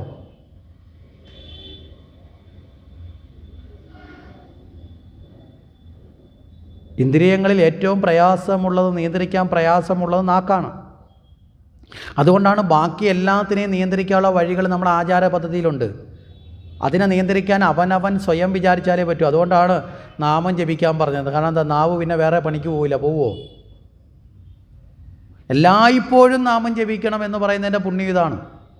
അല്ലാതെ അമ്പലത്തിൽ ഇരിക്കുമ്പോഴും പൂജാമുറി ഇരിക്കുമ്പോൾ മാത്രമല്ല നാമം ജപിക്കാവുന്നത്. എപ്പോഴും ജപിച്ചാൽ ആ നാവ് പിന്നെ വേറെ പണിയെടുക്കാൻ പോവില്ല. ഇവിടെ അർജുനനെ വളരെ കൃത്യമായി ഭഗവാൻ എന്താ പറഞ്ഞത്? അകീർത്തികരം അർജുന, നിനക്ക് കീർത്തിയില്ലാത്ത പണിക്ക് നീ പോകരുത്. ക്ലൈബ്യം മാസ്മഗമ പ്രാർത്ഥ, ക്ലൈബ്യമായ ആണും പെണ്ണും കെട്ട ശുദ്രവും ഹൃദയ ദൗർബല്യമാകുന്ന, ഒരിക്കലും ഒരാളും ഇഷ്ടപ്പെടാത്ത, ഒരിക്കലും ജീവിത വിജയം നേടാൻ പറ്റാത്ത ഈ ദുർഗുണങ്ങളൊക്കെ നിനക്ക് എവിടെ നിന്ന് വന്നു? നീ എവിടുന്നാണ് ഇതൊക്കെ നേടിയത്? അതെല്ലാം ദൂരേക്ക് മാറ്റി വെക്കും. ഇതല്ലേ പറഞ്ഞത്? മനസ്സിലാകുന്നുണ്ടോ? അപ്പോൾ ഏതൊരു പ്രതിസന്ധിയിലും ഒരു നല്ല സുഹൃത്ത്, ഒരു നല്ല അധ്യാപകനാണെങ്കിൽ നമ്മുടെ ജീവിതത്തിൻ്റെ തടസ്സങ്ങളെ കടന്നു പോകാനുള്ള വഴി ആര് പറഞ്ഞു തരും? സുഹൃത്ത് പറഞ്ഞു തരും. അങ്ങനെയുള്ള സുഹൃത്തുക്കളാണ് വേണ്ടത്. ഇവിടെ അജാമിളന് എന്താ സംഭവിച്ചത്? അജാമിളന് ദുർജന സംസർഗം ഉണ്ടായി. ദുർജനങ്ങളോട് കൂട്ടുകൂടി, അതിന് പറ്റുന്നൊരു ഭാര്യയെ കിട്ടി, ജീവിച്ചു. 10ാമത്തൊരു മകൻ ജനിച്ചപ്പോൾ തൻ്റെ അസാന്നിധ്യത്തിൽ ആ വീട്ടിൽ അവിചാരിതമായി വന്നു ചേർന്ന ഒരു മഹർഷി ആ കുഞ്ഞിന് നാരായണൻ എന്നൊരു പേരിട്ടു. ഇവിടെ ഭഗവാന്റെ നാമത്തിൻ്റെ മഹത്വം കൂടി നമ്മളെ പഠിപ്പിക്കുന്ന ഒരു കഥയാണത്. നാമജപം നമ്മുടെ ജീവിതത്തിലെ മഹത്വം. ഈ നാമജപത്തിൻ്റെ പ്രാധാന്യം നമ്മൾ നോക്കിക്കഴിഞ്ഞാൽ നമുക്ക് ജ്ഞാനപ്പാന എന്ന് പറയുന്ന ഒരു കൃതിയുണ്ടല്ലേ. ജ്ഞാനപ്പാന എന്ന് പറയുന്ന കൃതി മുഴുവൻ ഗുരുവായൂരപ്പനെ മനസ്സിൽ നിറച്ചുകൊണ്ട് ആരാ ജ്ഞാനപ്പാന എഴുതിയിട്ടുള്ളത്? ആരാ ജ്ഞാനപ്പാന എഴുതിയിട്ടുള്ളത്? ഗോപാലകൃഷ്ണ ഗോഖലെയോ? ആരാ? ദൈവമേ, മാവേലിക്കര ഇരിക്കുന്ന ശ്രീകൃഷ്ണൻ്റെ കയ്യിൽ വെണ്ണ ഇരിക്കുന്നത് കൊണ്ട് നിങ്ങൾ രക്ഷപ്പെട്ടു. നേരെ മറിച്ച് ആറന്മുള ഇരിക്കുന്ന കണക്ക് വല്ല ചമ്മട്ടി ആയിരുന്നെങ്കിലുണ്ടല്ലോ, ചാട്ടവാറിന് അടിച്ചു പൊളിച്ചേനെ പോകും. മിക്കവാറും ഇങ്ങനെ പോയാൽ ഭഗവാൻ വെണ്ണയൊക്കെ മാറ്റി വെക്കും കേട്ടോ. ഒരു വെണ്ണ കൊണ്ട് എറിഞ്ഞാലൊന്നും നോവത്തില്ലല്ലോ. ആരാ ജ്ഞാനപ്പാന എഴുതിയതാരാ? പൂന്താനം. ഞങ്ങളെ ഇച്ചിരി കുത്തിയാലേ ഞങ്ങൾ പുറത്ത് പറയത്തുള്ളൂ, അങ്ങനെയാണോ? പെട്ടെന്ന് ഞങ്ങളങ്ങനെ മുമ്പേ പറഞ്ഞൊക്കെ അടച്ചു വെച്ചതാണ് എല്ലാവരും. പൂന്താനം അത് തുടങ്ങുമ്പോൾ തന്നെ എന്താ പറയുന്നത്? ഗുരുവായൂരപ്പനെ കുറിച്ച് സ്തുതിക്കുമ്പോൾ തന്നെ ആദ്യത്തെ വരി എന്താ? ജ്ഞാനപ്പാനിൽ ആദ്യത്തെ വരി എന്താ? ജ്ഞാനപ്പാനയുടെ തുടക്കത്തെ വരി എന്താ?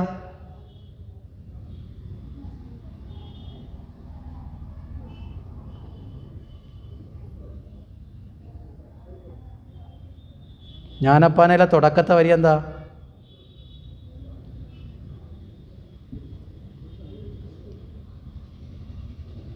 ഏതെങ്കിലും സിനിമാ പാട്ടിൻ്റെ വരി ചോദിച്ചായിരുന്നെങ്കിൽ ഇപ്പോൾ പാടി തകർത്തേനെ. ജ്ഞാനപ്പാനയിലെ തുടക്കത്തെ വരി എന്താ?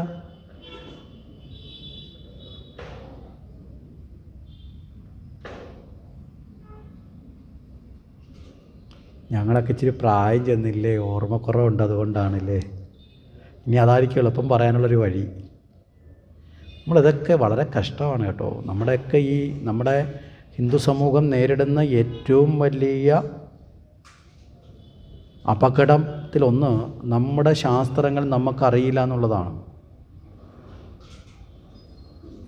നമ്മുടെ ജീവിതത്തിൽ നമ്മൾ പഠിക്കേണ്ടതിനെ പഠിക്കാതെ എങ്ങനെയാണ് നമ്മുടെ ജീവിതത്തിൽ മുന്നോട്ട് പോകേണ്ടത്? ഇതൊന്നും നമുക്കറിയാത്തത് കൊണ്ടാണ് നാട്ടുകാരനെല്ലാം വന്ന് നമ്മുടെ തോളിൽ കയറി ചവിട്ടിയിട്ട് പോകണത്. നാട് ഭരിക്കുന്നവനും വന്ന് ചവിട്ടും, റോഡിൽ കൂടെ പോകുന്നവനും വന്ന് ചവിട്ടും, നമ്മുടെ ആചാരങ്ങളെക്കുറിച്ച് മോശമായിട്ടുള്ള അഭിപ്രായം പറയും. മനസ്സിലായില്ലേ? നമ്മളിവിടെ ഇരുന്നുകൊണ്ട് ഭാഗവതമൊക്കെ ഇപ്പോഴും അമ്പലങ്ങളിൽ വായിച്ച് കഴിഞ്ഞാൽ നടന്ന് നമ്മൾ പറയും സനാതനധർമ്മമാണെന്നൊക്കെ പറയും. ഈ സനാതനധർമ്മം എന്ന് പറഞ്ഞാൽ മുഴുവൻ വൃത്തികേടാണെന്ന് നാട്ടിലുള്ളവരൊക്കെ കണ്ട ഈശ്വര വിശ്വാസം ഇല്ലാത്തവന്മാർ വരെ കയറി പറയുന്നതിൻ്റെ കാരണം എന്താ? നമുക്കറിയില്ല. അറിയാത്ത നമ്മളെ മുമ്പ് എന്തു പറഞ്ഞാലും നമ്മൾ കൈയടിക്കും, ഇല്ലേ? അതാണ് അപകടം. ഗുരുനാഥൻ തുണ ചെയ്യുക സന്തതം, തിരുനാമങ്ങൾ നാവിന്മേലെപ്പോഴും, പിരിയാതിരിക്കണം നമ്മുടെ നരജന്മം സഫലമാവാൻ. ഗുരുനാഥൻ തുണ ചെയ്യുക സന്തതം. ഗുരുനാഥൻ ആരാ? സാക്ഷാൽ ഗുരുവായൂരപ്പൻ തുണ ചെയ്യണം. എന്തിന്? തിരുനാമങ്ങൾ നാവിന്മേലെപ്പോഴും. വേറെ ഒന്നും വേണ്ട ഭഗവാനെ, നിൻ്റെ നാമങ്ങൾ എൻ്റെ നാവിൽ എപ്പോഴും വന്നു ചേർന്നാൽ മതി. എന്തുകൊണ്ട്? ഈ നരജന്മം സഫലമാകാൻ, ഈ മനുഷ്യജന്മം ശ്രേഷ്ഠമായി മാറാൻ. ഇതാണ് പൂന്താനത്തിൻ്റെ പ്രാർത്ഥന. ഇതാണ് നമ്മളും പ്രാർത്ഥിക്കേണ്ട യഥാർത്ഥ ഭഗവാനെ കുറിച്ചിട്ട്. എന്നിട്ട് ഏറ്റവും അവസാനം നിർത്തുമ്പോൾ വീണ്ടും പൂന്താനം ഓർമ്മിപ്പിക്കുകയാണ്. ആനുകാലികമായി ഒരുപാട് കാര്യങ്ങൾ പൂന്താനം ഓർമ്മിപ്പിക്കുന്നുണ്ട്. ഒരു കൃത്യമായ വേദാന്ത കൃതിയാണ്. ജ്ഞാനപ്പാനയോ ഹരിനാമകീർത്തനത്തിലെ ഏതെങ്കിലും ഒരെണ്ണം അർത്ഥം മനസ്സിലാക്കി നമ്മൾ പഠിച്ചാൽ അത് മാത്രം മതി നമ്മുടെ ഈശ്വര ചിന്തയ്ക്ക്. മനസ്സിലായില്ലേ? ഏതെങ്കിലും ഒരെണ്ണം പഠിച്ചാൽ മതി. ഹരിനാമകീർത്തനമോ ജ്ഞാനപ്പാനയിലെ ഏതെങ്കിലും ഒരെണ്ണം അർത്ഥം മനസ്സിലാക്കി പഠിക്കാൻ ഇനിയെങ്കിലും നമ്മൾ ശ്രമിക്കണം. എങ്കിൽ മാത്രമേ ഈ പുറത്തിരിക്കുന്ന ഭഗവാൻ നമ്മുടെ ഉള്ളിലോട്ട് വരുത്തുള്ളൂ. എന്നും ഈശ്വരനെ പുറത്തിരുത്തി പൂജിക്കരുത് നമ്മൾ. ഒരു നല്ല ഭക്തന് ഈശ്വരനും നമ്മളും നമ്മൾ അകലം കുറച്ച് ഏറ്റവും ഒടുവിലായി ഈശ്വരനെ എവിടെ എത്തിക്കണം? അവനവൻ്റെ ഹൃദയേശ്വരനാക്കി മാറ്റണം. മനസ്സിലായില്ലേ?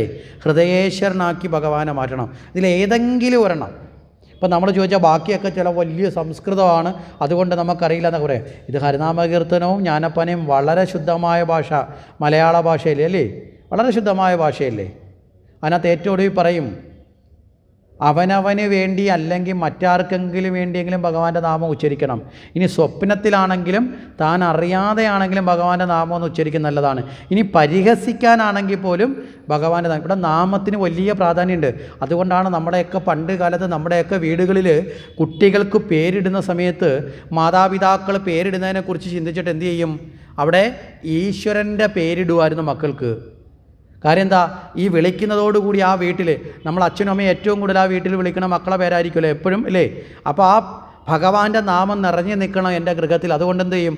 മൂത്തവൻ ഗോപാലകൃഷ്ണനാണെങ്കിൽ ഇളയവൻ ഗോപാലനായി, അടുത്തവൻ ബാലകൃഷ്ണനായി, അല്ലേ?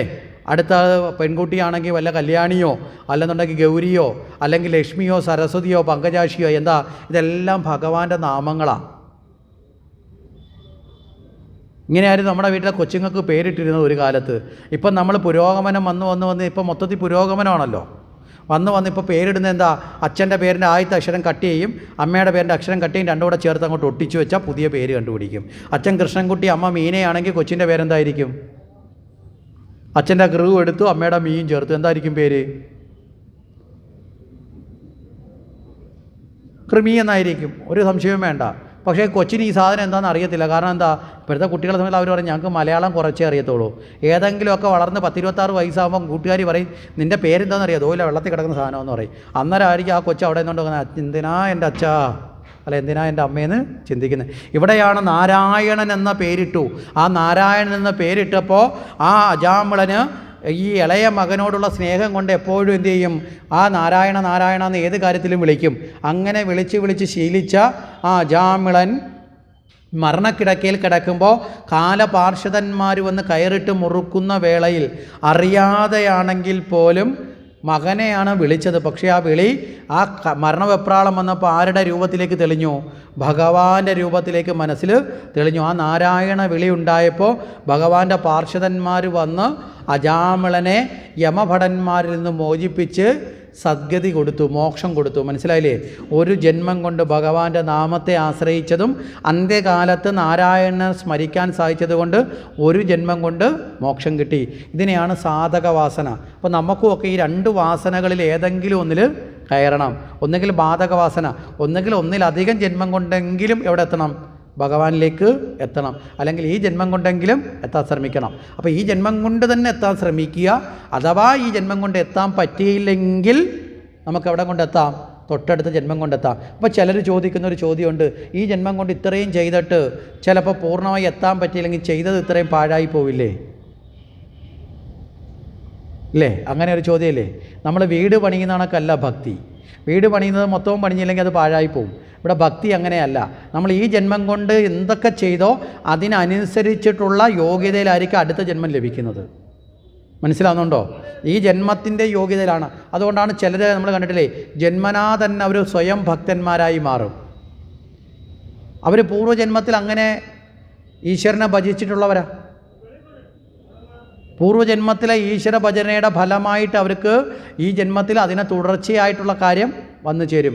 ഇവിടെയാണ് ഗജേന്ദ്രമോക്ഷത്തിൽ നമ്മൾ ഇന്ദ്രദ്രുമൻ എന്ന് പറയുന്ന രാജാവ് ഭഗവാനെ പ്രാർത്ഥിച്ചുകൊണ്ടിരിക്കുമ്പോൾ ഒരു ശാപനിമിത്തം ആനയായി പിറക്കേണ്ടി വന്നെങ്കിലും ആ ആനയുടെ കാലത്ത് തന്നെ അദ്ദേഹത്തിന് മോക്ഷം കിട്ടി, ഗജേന്ദ്രമോക്ഷം ഇല്ലേ? അപ്പോൾ ഇവിടെ മോക്ഷം കിട്ടാൻ മനുഷ്യൻ പോലും ആവണമെന്നില്ല ഭഗവാനിൽ മനസ്സുറച്ചാൽ. മൃഗമാണെങ്കിൽ പോലും, അതുകൊണ്ടല്ല ഗജേന്ദ്രന് മോക്ഷം ലഭിച്ചത് ആനയുടെ രൂപത്തിൽ. അപ്പോൾ എന്താ, പൂർവ്വജന്മത്തിൽ ഭഗവാനെ നേടാൻ വേണ്ടി തപസ് ചെയ്ത ആളാണ്. പക്ഷേ അതിനിടയിൽ വെച്ചൊരു ശാപം നിമിത്തം ആനയായി പിറക്കുന്നുണ്ട്. അപ്പോൾ പൂർവ്വജന്മത്തിൽ നമ്മൾ ചെയ്തതിൻ്റെ തുടർച്ച നമുക്ക് എവിടെ ലഭിക്കും? ഈ ജന്മത്തിൽ നമുക്ക് ലഭിക്കുമെന്ന കാര്യത്തിൽ സംശയം വേണ്ട. അപ്പോൾ ഇവിടെ നമ്മൾ വളരെ കൃത്യമായി ഭഗവാന്റെ നാമത്തെയും ഭഗവാനിലേക്ക് പോകുവാനുള്ള ആ വാസനകളെയും നമ്മൾ കൃത്യമായി മനസ്സിലാക്കുക. ഇനി ഇവിടെ മുമ്പേ പറഞ്ഞു ഭഗവാന്റെ പരമഭക്തൻ. ഭഗവാൻ പറയുന്നു, എന്നെ അറിയുന്ന ഭക്തനും ജിജ്ഞാസു ഭക്തനും എനിക്ക് പരമപ്രിയപ്പെട്ടവരാണ്. ആ നിലയിലാണ് ആരെത്തുന്നത്? പ്രഹ്ലാദൻ എത്തപ്പെടുന്നത്. ഭഗവാനെ അറിഞ്ഞ ഭക്തനായി പ്രഹ്ലാദൻ എത്തപ്പെട്ടു. അതുകൊണ്ടാണ് പരമഭക്തനായി മാറിയത്. ഇവിടെ പറഞ്ഞതിൻ്റെ ആദ്യത്തെ വിഷയത്തിലേക്ക് വരാം. പ്രഹ്ലാദൻ അവിടെ ഭഗവാനെ കണ്ട് സ്തുതിച്ചങ്ങനെ നിർഭയനായിട്ടാണല്ലേ. ഇവിടെ പറഞ്ഞു ഭയമരുത് എന്ന് പറഞ്ഞ്. എന്തുകൊണ്ടാണ്? നമുക്ക് കേവല ബുദ്ധിയിൽ 1-2 കാര്യങ്ങൾ നമുക്ക് ഉദാഹരണമായിട്ട് എടുക്കാം. നല്ലതുപോലെ പരീക്ഷയ്ക്ക് വേണ്ടി സ്കൂളിൽ പോയി പഠിക്കുന്ന ഒരു കുട്ടി പരീക്ഷാ ഹാളിൽ എത്തിയപ്പോൾ ക്വസ്റ്റ്യൻ പേപ്പർ കണ്ട് ഒരു ഭയം മനസ്സിൽ വന്നു. 1-2 ചോദ്യങ്ങൾ പഠിച്ചിട്ടില്ല, അറിയത്തില്ല. അപ്പോൾ ആ ചോദ്യങ്ങൾ കണ്ടപ്പോൾ ഉള്ളിലൊരു ഭയം വന്നു. ആ ഭയം വന്നാൽ ആ കുട്ടിക്ക് ആ പരീക്ഷയിൽ പഠിച്ച കാര്യങ്ങൾ പോലും നല്ലതുപോലെ എഴുതാൻ പറ്റുമോ? പറ്റില്ല. എന്താ കാരണം? ഈ ഭയം വന്നപ്പോൾ അറിയാവുന്നത് കൂടി മറന്നുപോകും, അല്ലേ? ടെൻഷൻ അടിച്ച് മറന്നുപോകും. ഇനി നല്ലതുപോലെ പാടാൻ കഴിവുള്ളൊരു കുട്ടി വേദിയിൽ വന്ന് പാടാൻ കയറി നിന്നപ്പോൾ ഒരു ഭയം വന്നു. ആ കുട്ടിക്ക് പാടാൻ സാധിക്കുമോ? സാധിക്കില്ല. നല്ല ടാലൻ്റ് ഉള്ള ഒരാൾ ഒരു ഇൻ്റർവ്യൂവിന് പോവാണ്, നല്ല കഴിവുള്ളൊരു കുട്ടി ഒരു ഇൻ്റർവ്യൂവിന് വന്ന് ഇൻ്റർവ്യൂ ബോർഡിലേക്ക് ചെന്നപ്പോൾ ഡയസിലിരിക്കുന്നവരെ കണ്ടപ്പോഴത്തേക്ക് ഉള്ളിലൊരു ഭയം വന്നു. പിന്നെ അവരുടെ ചോദ്യത്തിന് ഉത്തരം പറയാൻ സാധിക്കുമോ? സാധിക്കുമോ? സാധിക്കില്ല. അപ്പോൾ ഒരു വ്യക്തിയിലുള്ള എല്ലാ നല്ല ഗുണത്തെയും നഷ്ടപ്പെടുത്തുന്നതല്ലേ ഭയം? ആണോ അല്ലയോ? ഉറപ്പിച്ചോ? ഡീലാണോ? മുന്നോട്ട് പോകാമല്ലോ. അപ്പോൾ അവിടെ ആ ഭയം ആ നല്ല ഗുണത്തെ ഇല്ലാതാക്കുന്നതാണെന്ന് നമുക്കറിയാം. ഇനി ഭയമുള്ള ഒന്നിനോട് നമുക്ക് ശാന്തമായി ചേർന്ന് നിൽക്കാൻ സാധിക്കുമോ? ഇപ്പോൾ നമ്മളെ വീട്ടിലൊരു പശുവിനെ വളർത്തുന്നു നോക്കുക, പക്ഷേ ഉള്ളിൽ നമുക്കൊരു ചെറിയ ഭയം ഉണ്ടെന്ന് നോക്കുക. കാരണം ചില പശു തലയിട്ട് കുലുക്കുന്ന നമുക്കറിയാതെ ഉള്ളിലൊരു ഭയം ഉണ്ടെന്ന് നോക്കുക. നമുക്കതിൻ്റെ അടുത്ത് പോയി ശാന്തമായിട്ട് നിൽക്കാൻ പറ്റുമോ? പറ്റില്ല. നമ്മളെ വീട്ടിൽ വളർത്തുന്ന പട്ടിയാണ്, അതിൻ്റെ അടുത്ത് എന്തെങ്കിലും ഒരു ചെറിയ ഭയം നമുക്കതിൻ്റെ ഉള്ളിൽ നമുക്കതിനോടുണ്ടെങ്കിൽ അതിൻ്റെ അടുത്ത് ശാന്തമായി നിൽക്കാൻ പറ്റുമോ? പറ്റത്തില്ല. അപ്പോൾ നമ്മൾ യഥാർത്ഥത്തിൽ ദൈവത്തിനോട് ഭഗവാനോട് ചേരാനല്ലേ ഭക്തി, അല്ലേ? അങ്ങനെയാണെങ്കിൽ ഭഗവാനോട് ഭയമുണ്ടെങ്കിൽ നിങ്ങൾക്ക് ഭഗവാനോട് എന്തെങ്കിലും ഒരിക്കൽ ചേരാൻ പറ്റുമോ? അപ്പോൾ ദൈവഭയം വേണോ വേണ്ടയോ? വേണ്ട. നമ്മുടെ യുക്തിയിൽ തന്നെ നമ്മൾ ചിന്തിക്കുക. ദൈവഭയം എന്നത് നമ്മളെപ്പോഴും അജ്ഞാനത്തിൻ്റെ അടിസ്ഥാനത്തിൽ പറയുന്ന വാക്കാണ്. ദൈവത്തെ ഭയക്കുകയല്ല വേണ്ടത്, പിന്നെ എന്താ വേണ്ടത്? സ്നേഹിക്കുക വേണ്ടത്. ഭക്തിയുടെ നിർവചനം എന്താ? പരമപ്രേമം. മനസ്സിലായില്ലേ? ഭക്തിയുടെ ഒറ്റ നിർവചനമേ ഉള്ളൂ, പരമമായ പ്രേമമാണ് ഭക്തി. പകരം വെക്കാനാകാത്ത സ്നേഹമാണ് ഭക്തി. സ്നേഹത്തിൽ ഭയമുണ്ടോ? നിങ്ങൾ ഏറ്റവും കൂടുതൽ സ്നേഹിക്കുന്ന ആളിനെ നിങ്ങൾ ഭയക്കാറുണ്ടോ? ഏറ്റവും കൂടുതൽ സ്നേഹിക്കുന്നുണ്ടെങ്കിൽ ഭയം വേണ്ട. ചിലർ പറയും എനിക്ക് വീട്ടിൽ ഭർത്താവിനോട് ഭയങ്കര സ്നേഹം, എന്നാലും ഭയമുണ്ട് കേട്ടോ. പുള്ളിക്കാരൻ്റെ അവിടെ ഏറ്റവും നല്ലതുപോലെ സ്നേഹിക്കുന്നില്ല എന്നതിൻ്റെ അർത്ഥം. പകുതി വരെ ആയിട്ടുള്ളൂ, ബാക്കി പകുതി അങ്ങോട്ട് ആക്കിയാൽ മതി, അപ്പോൾ ഭയം അങ്ങ് മാറും. ഏറ്റവും നല്ല സ്നേഹം ഉണ്ടെങ്കിൽ അവിടെ ഭാര്യയായാലും ഭർത്താവായാലും അയലത്തുകാരനായാലും ബന്ധുക്കളായാലും സുഹൃത്തുക്കളായാലും ഏറ്റവും നല്ല സ്നേഹത്തിനിടയിൽ ഭയം ഉണ്ടാവില്ല. സ്നേഹത്തിൻ്റെ വിപരീത ഗുണമാണ് ഭയം. മനസ്സിലാവുന്നുണ്ടോ? ഭഗവാനോട് വേണ്ടത് പരമപ്രേമമാണ്, പകരമില്ലാത്തത്. മാറ്റിവെക്കാൻ വേറൊന്നും പകരം വെക്കാനില്ല. അതാണ് പരമപ്രേമ സ്വരൂപ ഇത് ഭക്തി എന്ന് നമ്മളെ പഠിപ്പിക്കുന്ന നാരദ മഹർഷി. അതാണ് ഭക്തി. ഇനി സ്നേഹം മാത്രം മതിയോ? അല്ല, ബഹുമാനം വേണം, ആദരവ് വേണം. മനസ്സിലായില്ലേ? ഈശ്വരനോട് ബഹുമാനം വേണം, ആദരവ് വേണം, അതുപോലെ തന്നെ എന്ത് വേണം? സ്നേഹം വേണം. സ്നേഹത്തിനോട് ചേർന്ന് നിൽക്കുന്ന ഗുണമാണ് ആദരവും ബഹുമാനവും. പറഞ്ഞതിൻ്റെ ആശയം മനസ്സിലായില്ലേ? ചേർന്ന് നിൽക്കുന്ന ഗുണം എന്ന് പറഞ്ഞാൽ പരസ്പരം പരിപോഷിപ്പിക്കുന്നതാണ്. സ്നേഹത്തിനോടൊപ്പം ആദരവ് വന്നാൽ സ്നേഹം കൂടുവോ കുറയുമോ? കൂടത്തേ ഉള്ളൂ, അല്ലേ? സ്നേഹത്തിനോടൊപ്പം ബഹുമാനം വന്നാൽ ആദരവ്, അത് സ്നേഹം കൂടുവോ കുറയുമോ? കൂടും. മനസ്സിലാവുന്നുണ്ടോ? അപ്പോൾ പരസ്പര പൂരകമായി ഗുണം ചെയ്യുന്ന ഗുണങ്ങളല്ലേ ചേർന്ന് നിൽക്കേണ്ടത്. അതുകൊണ്ടാണ് ഈശ്വരനോടും അതുപോലെ തന്നെ നമ്മുടെ മാതാപിതാക്കളോടും നമുക്ക് വേണ്ടപ്പെട്ടവരോടും നമുക്ക് വേണ്ടത് സ്നേഹവും ബഹുമാനവും ആദരവുമാണ്. നമ്മുടെ കുടുംബജീവിതത്തെ പോലും നിലനിർത്തുന്നത് ഈ 3 ഘടകങ്ങളാണ്. ഏറ്റവും പ്രധാനമായിട്ടുണ്ട്. ഒരു കുടുംബജീവിതത്തിൽ ഏറ്റവും കൂടുതൽ വേണ്ടത് ഈ 3 കാര്യങ്ങളല്ലേ? അല്ലേ? ഈ 3 കാര്യങ്ങളിൽ നിന്ന് മാറി ഭയം കയറി കഴിഞ്ഞാൽ അവിടെ തകർന്നു കുടുംബജീവിതം, തകർച്ച തുടങ്ങും. ഇപ്പോൾ സ്നേഹം വേണം, അതുപോലെ തന്നെ ബഹുമാനം വേണം. ഇതാണ് മാതാപിതാക്കളോടും മക്കളോടും ഒക്കെ. മക്കളോടും വേണം ബഹുമാനം, മക്കളെയും നമ്മൾ ബഹുമാനിക്കേണ്ട രീതിയിൽ. മനസ്സിലാവുന്നുണ്ടോ? ഇതെല്ലാവരോടും അങ്ങോട്ടുണ്ട്. ഇതാണ് യഥാർത്ഥത്തിൽ വേണ്ടത്. ഇവിടെ ഒരിക്കലും ഏത് വേണ്ട? ഭയം വേണ്ട.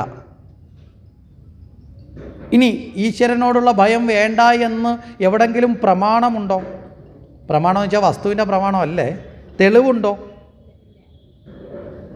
വേണ്ടാന്ന് തെളിവില്ലേ? ഉണ്ട്. തെളിവില്ലെങ്കിൽ പിന്നെ സ്വീകരിക്കരുത്. നമ്മുടെ ഏത് അറിവിനെ സ്വീകരിക്കുമ്പോഴും 3 വരി വേണം. 3 കാര്യങ്ങളുകൊണ്ടാണ് ആ അറിവിനെ നമ്മൾ നേടേണ്ടത്. പ്രത്യക്ഷം, അനുമാനം, ആഗമം. ഏതൊരു കാര്യത്തെ സ്വീകരിക്കുമ്പോഴും അതിനൊരു വസ്തുത ഉണ്ടാവണമെങ്കിൽ, വാസ്തവമാണെന്ന് ബോധ്യപ്പെടണമെങ്കിൽ 3 ഘടകങ്ങളെ ആശ്രയിക്കണം. ഒന്ന് പ്രത്യക്ഷം. പ്രത്യക്ഷം എന്താ? നേരിട്ട് കണ്ട് മനസ്സിലാക്കാൻ പറ്റുന്നത്, അല്ലേ? നമ്മളിപ്പോൾ ഒരു നേരിട്ടൊരു കാര്യം കാണുന്നു, അവിടെ പിന്നെ വേറെ ആരെങ്കിലും പറഞ്ഞു തരേണ്ട ആവശ്യമുണ്ടോ? ഉണ്ടോ? നിങ്ങളുടെ മുന്നിലിരിക്കുന്നത് ഇത് മൈക്കാണെന്ന് ഇനി വേറെ ആരെങ്കിലും പ്രത്യേകിച്ച് പറഞ്ഞു തരേണ്ട ആവശ്യമുണ്ടോ? കാരണം നിങ്ങൾ അനുഭവിച്ചുകൊണ്ടിരിക്കുക, അല്ലേ? അപ്പോൾ അത് പറഞ്ഞു തരേണ്ട ആവശ്യം ഇല്ല. അപ്പോൾ അത് പ്രത്യക്ഷത്തിലാണ്. പിന്നെ ഒന്നോ അനുമാനം, ഊഹിച്ചെടുക്കൽ. ചിലതിപ്പോൾ ഈ മതിലിന് അപ്പുറത്ത് നിന്ന് പെട്ടെന്നൊരു പുക പൊങ്ങി. നിങ്ങൾ ആ പുക പൊങ്ങുന്ന കാണുമ്പോൾ നിങ്ങൾ പെട്ടെന്ന് ഇവിടെ നിന്നുകൊണ്ട് എന്ത് പറയും? ഒന്നുകിൽ അവിടെ തീയുണ്ട് അല്ലേ, ഒരു ഊഹമല്ലേ. തീ കണ്ടിട്ടാണോ നിങ്ങളിപ്പോൾ തീ ഉണ്ടെന്ന് പറഞ്ഞേ? ആണോ? മനസ്സിലാവുന്നുണ്ടോ?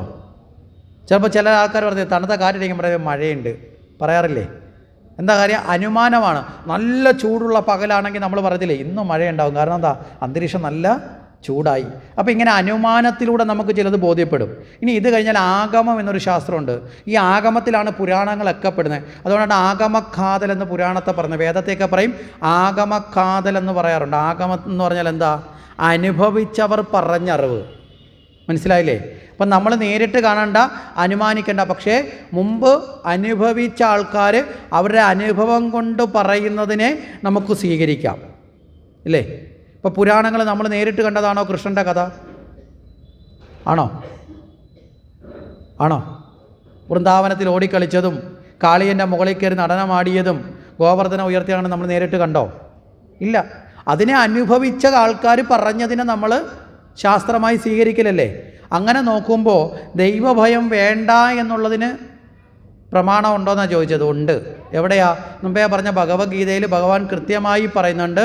16-ാമത്തെ അധ്യായത്തിൽ മുമ്പേ പറഞ്ഞു ദൈവീക സമ്പത്തെന്ന് പറഞ്ഞിട്ട് ഭഗവാൻ പ്രത്യേകിച്ച് എടുത്ത് പറഞ്ഞ് 26 ഗുണങ്ങളെയാണ് ശ്രീകൃഷ്ണൻ ദൈവീക സമ്പത്തെന്ന് പറഞ്ഞത്. നമ്മൾ വീട്ടിൽ പോയിട്ട് എപ്പോഴെങ്കിലും ഭഗവത്ഗീത എടുത്ത് വീട്ടിൽ പോയി എടുക്കാൻ പറ്റത്തില്ലല്ലേ?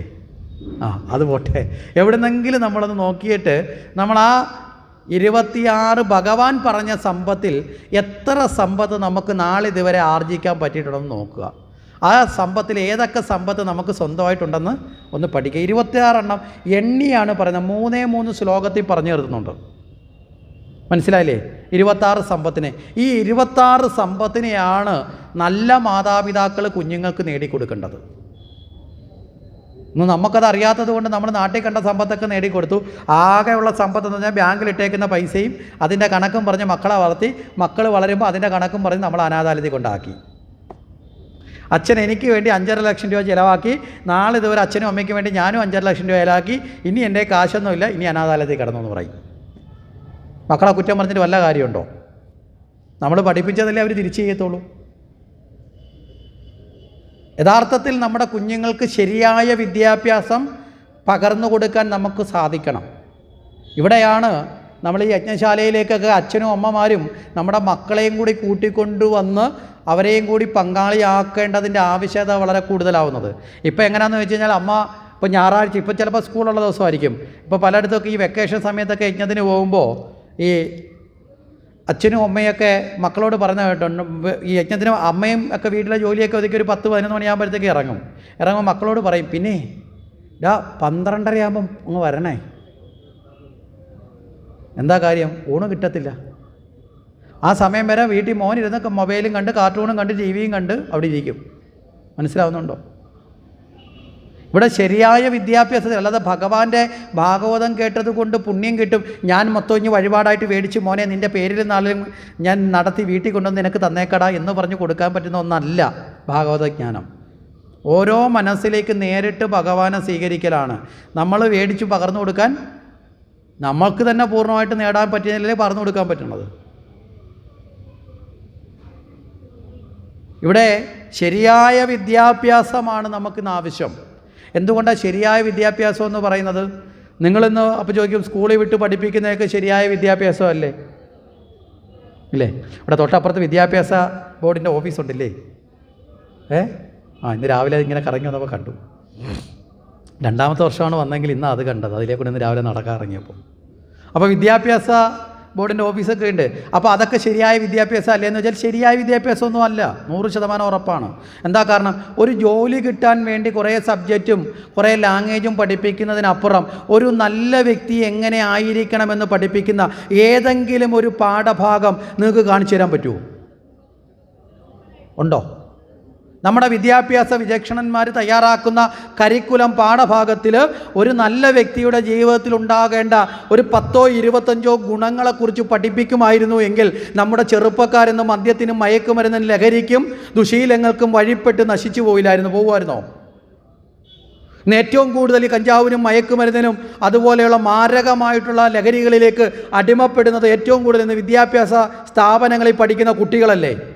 അവരെ അതിലേക്ക് കൊണ്ടുവന്ന് എത്തിക്കുന്നതിൽ നിന്ന് അധ്യാപകർക്ക് വരെ പങ്കില്ലേ? ഉണ്ടോ ഇല്ലയോ? നമ്മൾ ചിന്തിച്ചു നോക്കുക. സ്വന്തം മാതാപിതാക്കളെ ഈശ്വരതുല്യം നമുക്ക് വേണ്ടി കഷ്ടപ്പെട്ട് നമ്മളെ പെറ്റു വളർത്തി നമുക്ക് വേണ്ടി ജീവിതത്തിൻ്റെ സർവ്വതും മാറ്റിവെച്ചുകൊണ്ട് സ്വന്തം സുഖത്തെ മാറ്റിവെച്ചുകൊണ്ട് നമുക്ക് വേണ്ടി ജീവിക്കുന്ന നമ്മുടെ മാതാപിതാക്കളെ സ്നേഹിക്കാനോ ഈശ്വരതുല്യം അവരെ കാണുവാനോ ഉള്ള ഏതെങ്കിലും ഒരു പാഠഭാഗം നമ്മുടെ പാഠപുസ്തകങ്ങളിലുണ്ടോ? ഉണ്ടോ? നമ്മളൊന്ന് ആലോചിച്ച് നോക്കുക. കേവലം ഒരു ജോലി കിട്ടാൻ വേണ്ടിയിട്ടുള്ള മാത്രമുള്ള വിദ്യാഭ്യാസം പൂർണ്ണ വിദ്യാഭ്യാസം എന്ന് പറയാൻ പറ്റുമോ? ഇവിടെയാണ് നമ്മുടെ പുരാണങ്ങളും ഇവിടെയാണ് നമ്മുടെ സാഹിത്യങ്ങളും നമ്മുടെ ധർമ്മകൃതികളും ഒക്കെ നമ്മളെ ശരിയായ തലത്തിലേക്ക് അവിടെയാണ് ഭഗവാൻ പറയുന്നത് 28 തരത്തിലുള്ള സമ്പത്തുണ്ടാവണം, 26 തരത്തിലുള്ള സമ്പത്ത് ജീവിതത്തിലുണ്ടാവണം. അതിൽ ആദ്യം പറയുന്ന ഭഗവാൻ പറയുന്ന സമ്പത്ത് എന്ന് പറഞ്ഞാൽ അഭയം എന്നതാണ്. ഭയമില്ലാത്ത അവസ്ഥ. അഭയം തത്വസംശുദ്ധിർ ജ്ഞാനയോഗവ്യവസ്ഥിതി ദാനന്തമച്ഛയജ്ഞസ്യ എന്ന് പറഞ്ഞുകൊണ്ട് ഭഗവാൻ അങ്ങോട്ട് ഉപദേശിക്കുക അർജുനെ. അർജുന, 26 ഗുണങ്ങൾ തികഞ്ഞവനായി നീ മാറണം. മനസ്സിലായില്ലേ? അതിനാണ് അർജുനെ ഉപദേശിക്കുന്നത്. അതുകൊണ്ടാണ് പറയുന്നത് നമ്മുടെ കുട്ടികൾക്കും ഈ 26 ഗുണങ്ങളെ കേവലം 12 വരികളുടെ അർത്ഥം പഠിച്ചെങ്കിലും നമ്മുടെ മക്കൾക്ക് വേണ്ടിയെങ്കിലും നമ്മുടെ തലമുറകൾക്ക് വേണ്ടിയെങ്കിലും നമ്മളൊന്ന് പഠിപ്പിക്കുക. അവരും നന്നായി വളരും, നമുക്കും നല്ല കാലം അവരിൽ നിന്ന് കിട്ടും. ഒരു സംശയവും വേണ്ട. ഇവിടെയാണ് പുരാണം പഠിച്ചാൽ ജീവിക്കാൻ പറ്റുമോ എന്ന് ചോദിച്ച രാഷ്ട്രീയക്കാരുടെ മുമ്പിൽ അഭിമാനത്തോടെ ഹിന്ദുവിന് പറയാൻ സാധിക്കണം, നന്നായി ജീവിക്കണം, ഇതൊക്കെ പഠിച്ചിരിക്കണം. ഇല്ലെങ്കിൽ നമ്മുടെ നാട്ടിൽ നിന്ന് ഏറ്റവും വലിയ ആഘോഷമായി വരുന്ന വാർത്തകളുണ്ട്. എന്തൊക്കെയാ? വിഷുവിൻ്റെ അന്ന് കുടിച്ചു തീർത്തത് ഇത്ര കോടി രൂപ, ക്രിസ്മസിന് കുടിച്ചു തീർത്തത് ഇത്ര കോടി രൂപ, ഓണം വന്നാൽ വിറ്റ് വരവിൽ മാവേലിക്കര മുന്നിൽ, ചാലക്കുടി പിന്നിൽ, കരുനാഗപ്പള്ളി മുന്നിൽ, എന്തിനാ? മദ്യ വ്യവസായത്തിൽ. ഈ അവസ്ഥയിലേക്ക് നമ്മുടെ നാട് പോയി കോപ്പുകുത്തുന്നതിൻ്റെ കാരണം പറഞ്ഞതിൻ്റെ അർത്ഥം മനസ്സിലായോ? ഓരോ മാതാപിതാക്കളുടെ സമ്പത്താണ് നമ്മുടെ മക്കൾ. ശരിയല്ലേ? മാതാപിതാക്കളുടെ ഏറ്റവും വലിയ സമ്പത്തെന്ന് പറയുന്ന മക്കളാണ്. സൽസന്താനങ്ങളെ ലഭിക്കുക എന്നതിനേക്കാൾ വലിയ ഈശ്വരാനുഗ്രഹം വേറെ ഒന്നും വേണ്ട.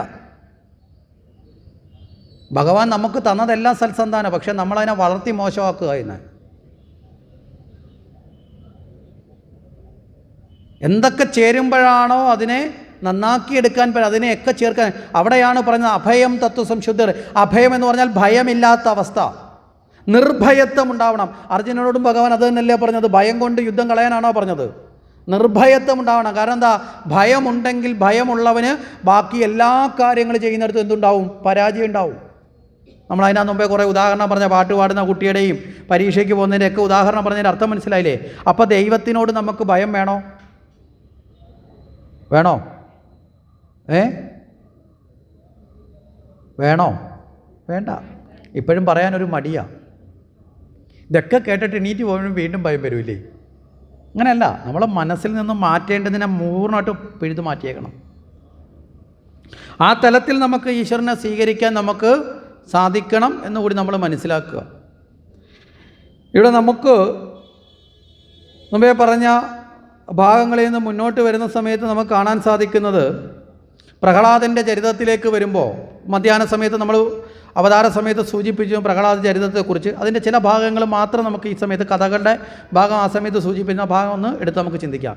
ഇവിടെ പ്രഹ്ലാദൻ അസുരൻ്റെ പുത്രനായിട്ടല്ലേ ജനിച്ചത്? അല്ലേ? ഹിരണ്യകശിപുവിൻ്റെ പുത്രനായിട്ടാണ് ജനിച്ചത്. അമ്മയും അസുര ഭാവത്തിലുള്ള ആൾ തന്നെ കയാതുവാണ്. എങ്ങനെയാണ് പിന്നെ പ്രഹ്ലാദൻ ഭഗവാന്റെ ഭക്തനായത്?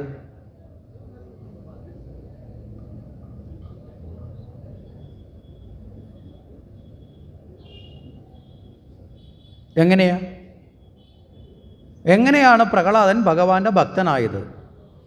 ഇതിൽ നിന്ന് നമ്മുടെ ജീവിതത്തിലേക്ക് നമുക്ക് ഉൾക്കൊള്ളാൻ എന്തെങ്കിലും പാഠമുണ്ടോ? എങ്ങനെയാണ് ഭക്തനായത്?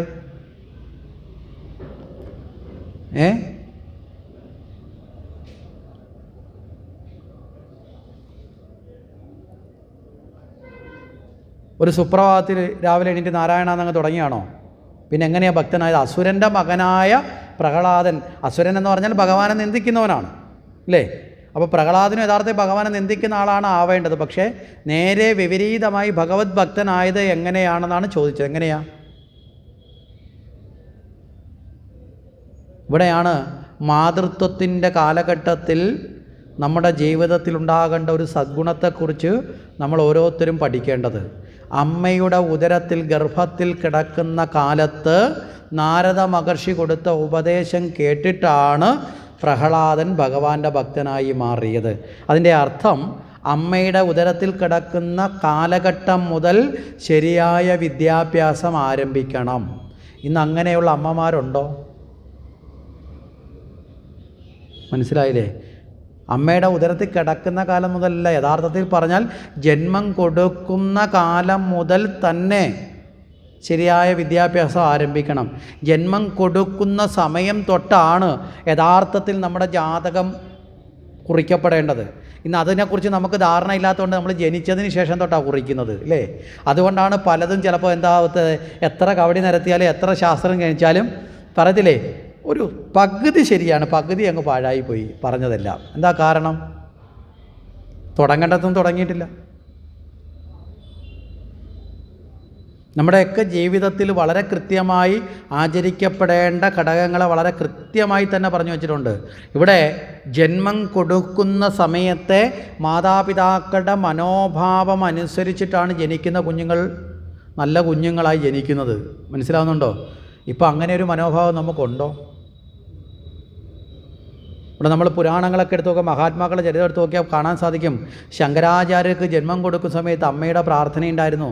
ആ അമ്മ പിന്നീട് ശങ്കരാചാര്യോട് പറയും, കാശി വിശ്വനാഥനെ പ്രാർത്ഥിച്ചിട്ടാടാ നീ ജനിച്ചത്, നീ ഭഗവാൻ ശിവനാണ് നിന്നെ ഇവിടേക്ക് അയച്ചത്, അതുകൊണ്ട് നീ കുരുത്തക്കേട് കാണിച്ചാൽ ഞാൻ ഭഗവാനോട് പറയും. ഇത് വിവേകാനന്ദനോടും സ്വന്തം അമ്മ പറയാറുണ്ടായിരുന്നു, ഭുവനേശ്വരി ദേവി.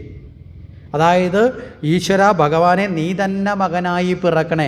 ഭാഗവത്തിൽ തന്നെ ഉദാഹരണമുണ്ട്. നാഭി എന്ന് പറയുന്ന രാജാവ് ഭഗവാനെ തപസ് ചെയ്തിട്ട് പറയും, ഭഗവാനെ അങ്ങയ്ക്ക് തുല്യനായ മകനെ പിറക്കണേ. ഭഗവാൻ പറഞ്ഞു, എനിക്ക് തുല്യനായിട്ട് ആരുമില്ല, ഞാൻ തന്നെ വന്നോളാം.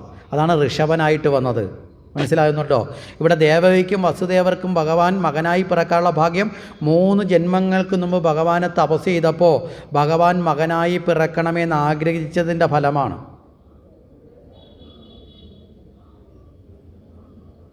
അതാണ് പണ്ട് കാലത്ത് വിവാഹം കഴിക്കുന്ന മാതാപിതാക്കന്മാരോട് അവരുടെ പൂർവികർ പറഞ്ഞു കൊടുക്കും, കുടുംബദേവതയോ കുലദേവതയോ മക്കളായി ജനിക്കണമെന്ന പ്രാർത്ഥനയോടുകൂടി ജന്മം കൊടുക്കണം. ഇനി ജന്മം കൊടുക്കുന്ന സമയത്തിന് അതിനേക്കാൾ പ്രാധാന്യമുണ്ട്. വെറുതെ കല്യാണം കഴിച്ച് ജീവിക്കുക, കുഞ്ഞുങ്ങൾ ജനിക്കുക, അല്ലെ എങ്ങനെങ്കിലുമൊക്കെ കുഞ്ഞുങ്ങൾ ജനിച്ചു എന്ന് പറയുന്ന കണക്കുള്ള അവസ്ഥയിൽ ജീവിക്കാനല്ല. വളരെ കൃത്യമായ അതിനുള്ള സമയത്തിന് പ്രാധാന്യമുണ്ട്. ഇന്നലെ നമ്മൾ പറഞ്ഞു, ഹിരണ്യകശിപുവും ഹിരണ്യാക്ഷനും ജനിച്ച സമയത്തെക്കുറിച്ച് പറഞ്ഞു. ത്രിസന്ധ്യ സമയത്ത് അല്ലേ, അവിടെ കശിപ പ്രജാപതി പൂജാതി കാര്യങ്ങൾക്ക് പോകാൻ നേരത്താണ് ദിതി എന്ന് പിടിച്ച പിടിയാലെ പറഞ്ഞത് സന്താന ഉൽപാദനം വേണം. ആ സമയത്ത് കശിപൻ പറയുന്നു, സമയം ഉചിതമല്ല, കേട്ടില്ല, പിടിച്ച പിടിയാലെ സന്താന ഉൽപാദനത്തിന് നിർബന്ധിതരാക്കി. ജനിച്ചത് അസുരന്മാരായി മാറി. ജന്മം കൊടുക്കുന്ന സമയം കൃത്യമാവണം. ഇവിടെയാണ് നമ്മുടെ കൃത്യമായ ജ്യോതിഷ ശാസ്ത്രപ്രകാരം വിവാഹം കഴിക്കുന്നതിന് മുഹൂർത്തം കുറിക്കലല്ല പ്രാധാന്യം. ഇപ്പം നമ്മളൊക്കെ വിവാഹം കഴിക്കുന്നതിനാണ് മുഹൂർത്തം കുറിക്കുന്നത്. മനസ്സിലായില്ലേ? ഇപ്പം യഥാർത്ഥത്തിൽ നമ്മുടെ ആവശ്യം അനുസരിച്ച് ജ്യോത്സ്യം കുറിച്ച് തരികയെന്ന്. കാര്യം എന്താ, ആഡിറ്റോറിയം ബുക്ക് ചെയ്ത് വണ്ടിയും ബുക്ക് ചെയ്തിട്ട് എന്നാട്ട് ജ്യോത്സ്യർ വയ്ക്കുന്ന സമയമുണ്ടോ? ജ്യോത്സ്യർ പറയും പിന്നില്ലേ 10:30 തൊട്ട് 11:30 വരെ എഴുതി തരും. കാര്യം എന്താ, അയാൾ കുറിച്ച് കൊടുത്തില്ലേ വേറെ ആളുടെ അടുത്ത് എന്ന് കുറിച്ച് മേടിക്കും. അപ്പോൾ കിട്ടാനുള്ളത് പോകണ്ട, അത് കുറിച്ച് വിടും. ജന്മം വിവാഹം കഴിക്കാനല്ല യഥാർത്ഥത്തിൽ, അതിനേക്കാൾ പ്രധാനം ശാന്തി മുഹൂർത്തം എന്നൊരു മുഹൂർത്തം കുറിക്കലുണ്ടായിരുന്നു പണ്ട്. മാതാപിതാക്കളാകാൻ വേണ്ടിയിട്ടുള്ള കർമ്മത്തിലേക്ക് ഏർപ്പെടുന്നതിന് ഒരു സമയം കുറിക്കലുണ്ട്. ആ സമയം മുതലാണ് ആരംഭിക്കുന്നത്. മനസ്സിലായി? ഏറ്റവും ഉചിതമായ സമയത്ത് വേണം സന്താനങ്ങൾക്ക് ജന്മം കൊടുക്കാൻ. ഇത് കൃത്യമായി മനസ്സിലാക്കണമെങ്കിൽ അതുകൊണ്ടാണ് പറഞ്ഞത്, കേവലം നമ്മൾ വിചാരിക്കുന്ന കണക്ക് ബാഹ്യമായ ചിന്തകൾക്ക് മാത്രമല്ല നമ്മുടെ പുരാണങ്ങളിൽ സ്ഥാനം. ജീവിതത്തിൻ്റെ ഓരോ കാര്യക്രമങ്ങളെക്കുറിച്ച് പോലും വളരെ കൃത്യമായ സൂക്ഷ്മ പഠനത്തിലൂടെയാണ് നമ്മുടെ പുരാണങ്ങളെയൊക്കെ തന്നെ നമ്മുടെ ഗുരുവര്യന്മാർ തയ്യാറാക്കിയിട്ടുള്ളത്. ഇവിടെ രാമായണത്തിൽ പോയാൽ വളരെ എളുപ്പം നമുക്ക് കാണാൻ സാധിക്കും. ഒരൊറ്റ രാത്രിയിൽ കൊണ്ടാണ് 4 പേർക്ക് ജന്മം കൊടുത്തതിൻ്റെ കഥ പറയുന്നത്. രാവണൻ, കുംഭകർണൻ, വിഭീഷണൻ, ശൂർപ്പണഖ, അല്ലേ? 4 സഹോദരന്മാർ കൈകേസി പുത്രന്മാരായി ജനിക്കുന്നത്. അവരുടെ ചരിത്രം എന്താ എടുത്ത് നിങ്ങളൊന്ന് നോക്കിക്കോളൂ. അതിനകത്ത് രാവണന് ജന്മം കൊടുക്കുന്ന സമയം ത്രിസന്ധ്യയ്ക്കാണ്. മനസ്സിലാവുന്നുണ്ടോ? അവിടെ ഇതേണക്കാണ് സന്താന ഉൽപ്പാദനത്തിന് വേണ്ടി സമയവും കാലവും തെറ്റിച്ച് സമീപിക്കുകയാണ്. അത് കഴിഞ്ഞിട്ട് അടുത്ത ആൾ കുംഭകർണനായി. ഇതേ അച്ഛനും അമ്മയ്ക്കും ജനിച്ച ഒരാളല്ലേ യഥാർത്ഥത്തിൽ നല്ല മനസ്സുള്ള ആളായി വിഭീഷണനായി മാറി ഭഗവാന്റെ ഭക്തനായി പോയത്? എന്താ കാരണം? നല്ല സമയത്ത് ജന്മം കൊടുത്ത ആളാണ്. അത് കഴിഞ്ഞിട്ടോ സരസ്വതി യാമത്തിൽ അറിവിൻ്റെ വിദ്യ വേദമന്ത്രങ്ങൾ ഉരുവിടേണ്ട സമയത്ത് സന്താന ഉൽപ്പാദനം നടത്തിയതിൻ്റെ ഫലമാണ് അവിടെ ശൂർപ്പണഖയായി മാറിയത്, അജ്ഞാനത്തിൻ്റെ രൂപമായി മാറിയത്. മനസ്സിലാവുന്നുണ്ടോ? ഇങ്ങനെ ഓരോ ഘട്ടങ്ങളുണ്ട്. ഇനി ജന്മം കൊടുക്കുമ്പോൾ പോലും കുഞ്ഞാണാണോ പെണ്ണാണോ എന്നറിയാൻ വരെ കൃത്യമായി നമ്മുടെ പാരമ്പര്യം അനുസരിച്ച് ശാസ്ത്രവിധാനങ്ങളുണ്ട്. ഇവിടെ കപിലൻ്റെ അവതാരം നമ്മൾ പറഞ്ഞു. കപിലൻ്റെ അവതാരം നടക്കുമ്പോൾ കർദമ പ്രജാപതിക്ക് ദേവഹൂതി വിവാഹം കഴിക്കുമ്പോൾ ഒരു ഉപാധി വെച്ചിരുന്നു. എപ്പോൾ വേണമെങ്കിലും അല്ലേ തൻ്റെ ജീവിതത്തിൽ ലൗകിക താല്പര്യം കുറഞ്ഞാൽ ഞാൻ ഇവളെ ഉപേക്ഷിച്ച് പോകുമെന്ന് പറഞ്ഞിട്ടുണ്ടായിരുന്നു. അവിടെ 9 പെൺകുട്ടികൾ ജനിച്ച ശേഷം കർമ്മദൻ പറഞ്ഞു ഞാൻ ഗൃഹം വിട്ട് പൂർണ്ണമായിട്ട് ഈശ്വരഭജനത്തിന് പോകുകയാണെന്ന് പറഞ്ഞപ്പോൾ അമ്മ ചെന്ന് പറഞ്ഞു, ദേവഹൂതി പറഞ്ഞു ഈ 9 പെൺകുട്ടികൾ വിവാഹം കഴിഞ്ഞ് ഭർത്താക്കന്മാരെ വീട്ടിൽ പോവും, എനിക്ക് ആശ്രയിക്കാൻ എനിക്കൊരു ആൺകുഞ്ഞിനെ കൂടി വേണം, അല്ലേ? ഒരു കുഞ്ഞെങ്കിലും ആണായിട്ട് വേണം എന്ന് പറഞ്ഞ സമയത്ത് കർദമൻ പറയുകയാണ്, ശരി അങ്ങനെയാണെങ്കിൽ ഒരു ആൺകുഞ്ഞിന് ജന്മം തരാം. എങ്ങനെയാണ് ജന്മം കൊടുക്കുന്നതിന് മുമ്പ് ആൺകുഞ്ഞിനെ കൊടുക്കാമെന്ന് പറയുന്നത്? ആൺകുഞ്ഞായിരിക്കുന്നത് എത്ര ഉറപ്പ്?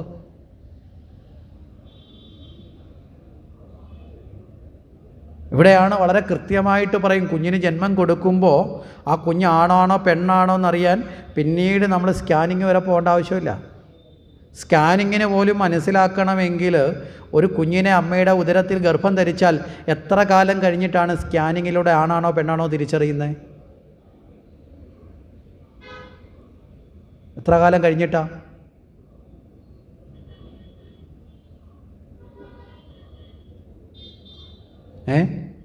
ചില അമ്പലത്തിൽ എഴുതി വെച്ചില്ല അമ്മേ നാരായണ ദേവി നാരായണ. അത് കണ്ടപ്പോൾ ഒരാൾക്കൊരു സംശയം, അമ്മ എങ്ങനെയാടാ നാരായണനാവുന്നേ? ദൈവം ആണാണോ പെണ്ണാണോ?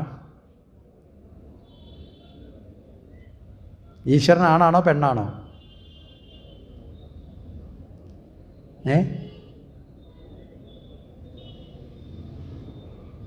ഈശ്വരൻ ആണാണോ പെണ്ണാണോ?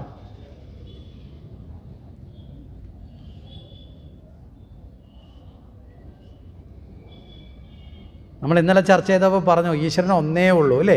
ഏകമാണ്. അങ്ങനെയാണെങ്കിൽ ഒന്നായ ഈശ്വരൻ ആണാണോ പെണ്ണാണോ?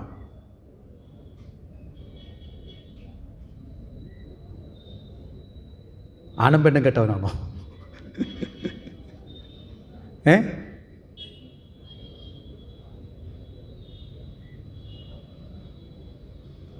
ആരാണ്? ഇവിടെ സ്ത്രീയെന്നോ പുരുഷനെന്നോ ഉള്ള ഭാവം ദേഹഭാവത്തിൽ വരുമ്പോഴല്ലേ അനുഭവപ്പെടുന്നത്.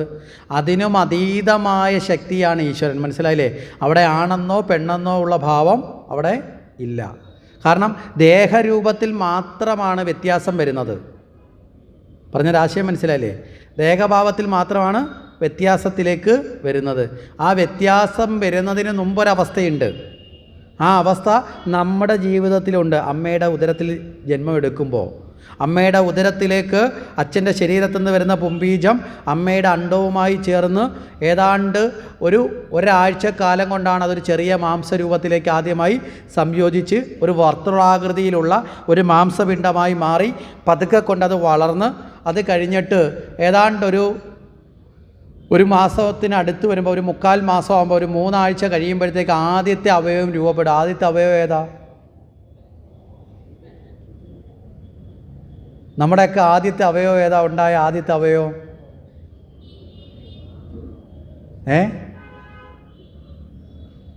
ഏതാ?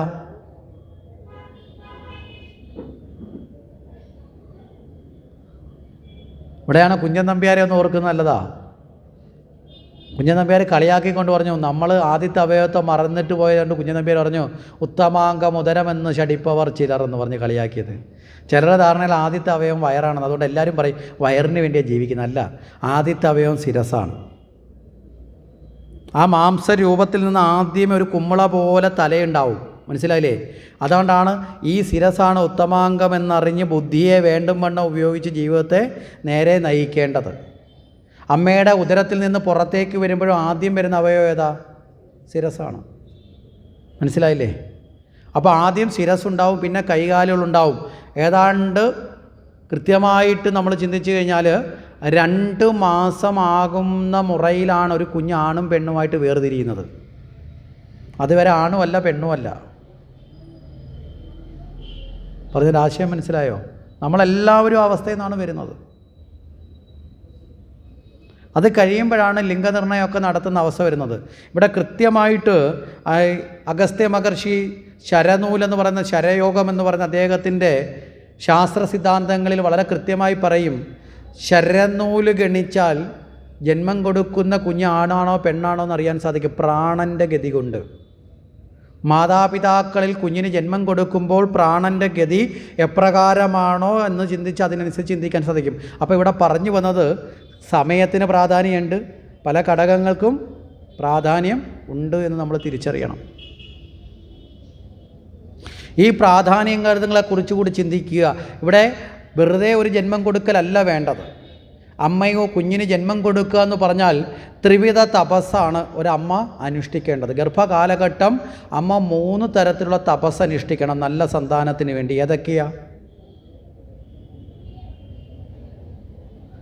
ഞങ്ങൾ ഈ വയസ്സാം കാലത്ത് ഇത് കേട്ടത് കൊണ്ട് വല്ല കാര്യമുണ്ടോ? അതാ പറഞ്ഞ കേൾക്കേണ്ടവർ പലരും കേൾക്കാത്തതാണ് കുഴപ്പം. ത്രിവിധ തപസ് അനുഷ്ഠിക്കണം. ഏതൊക്കെയാ?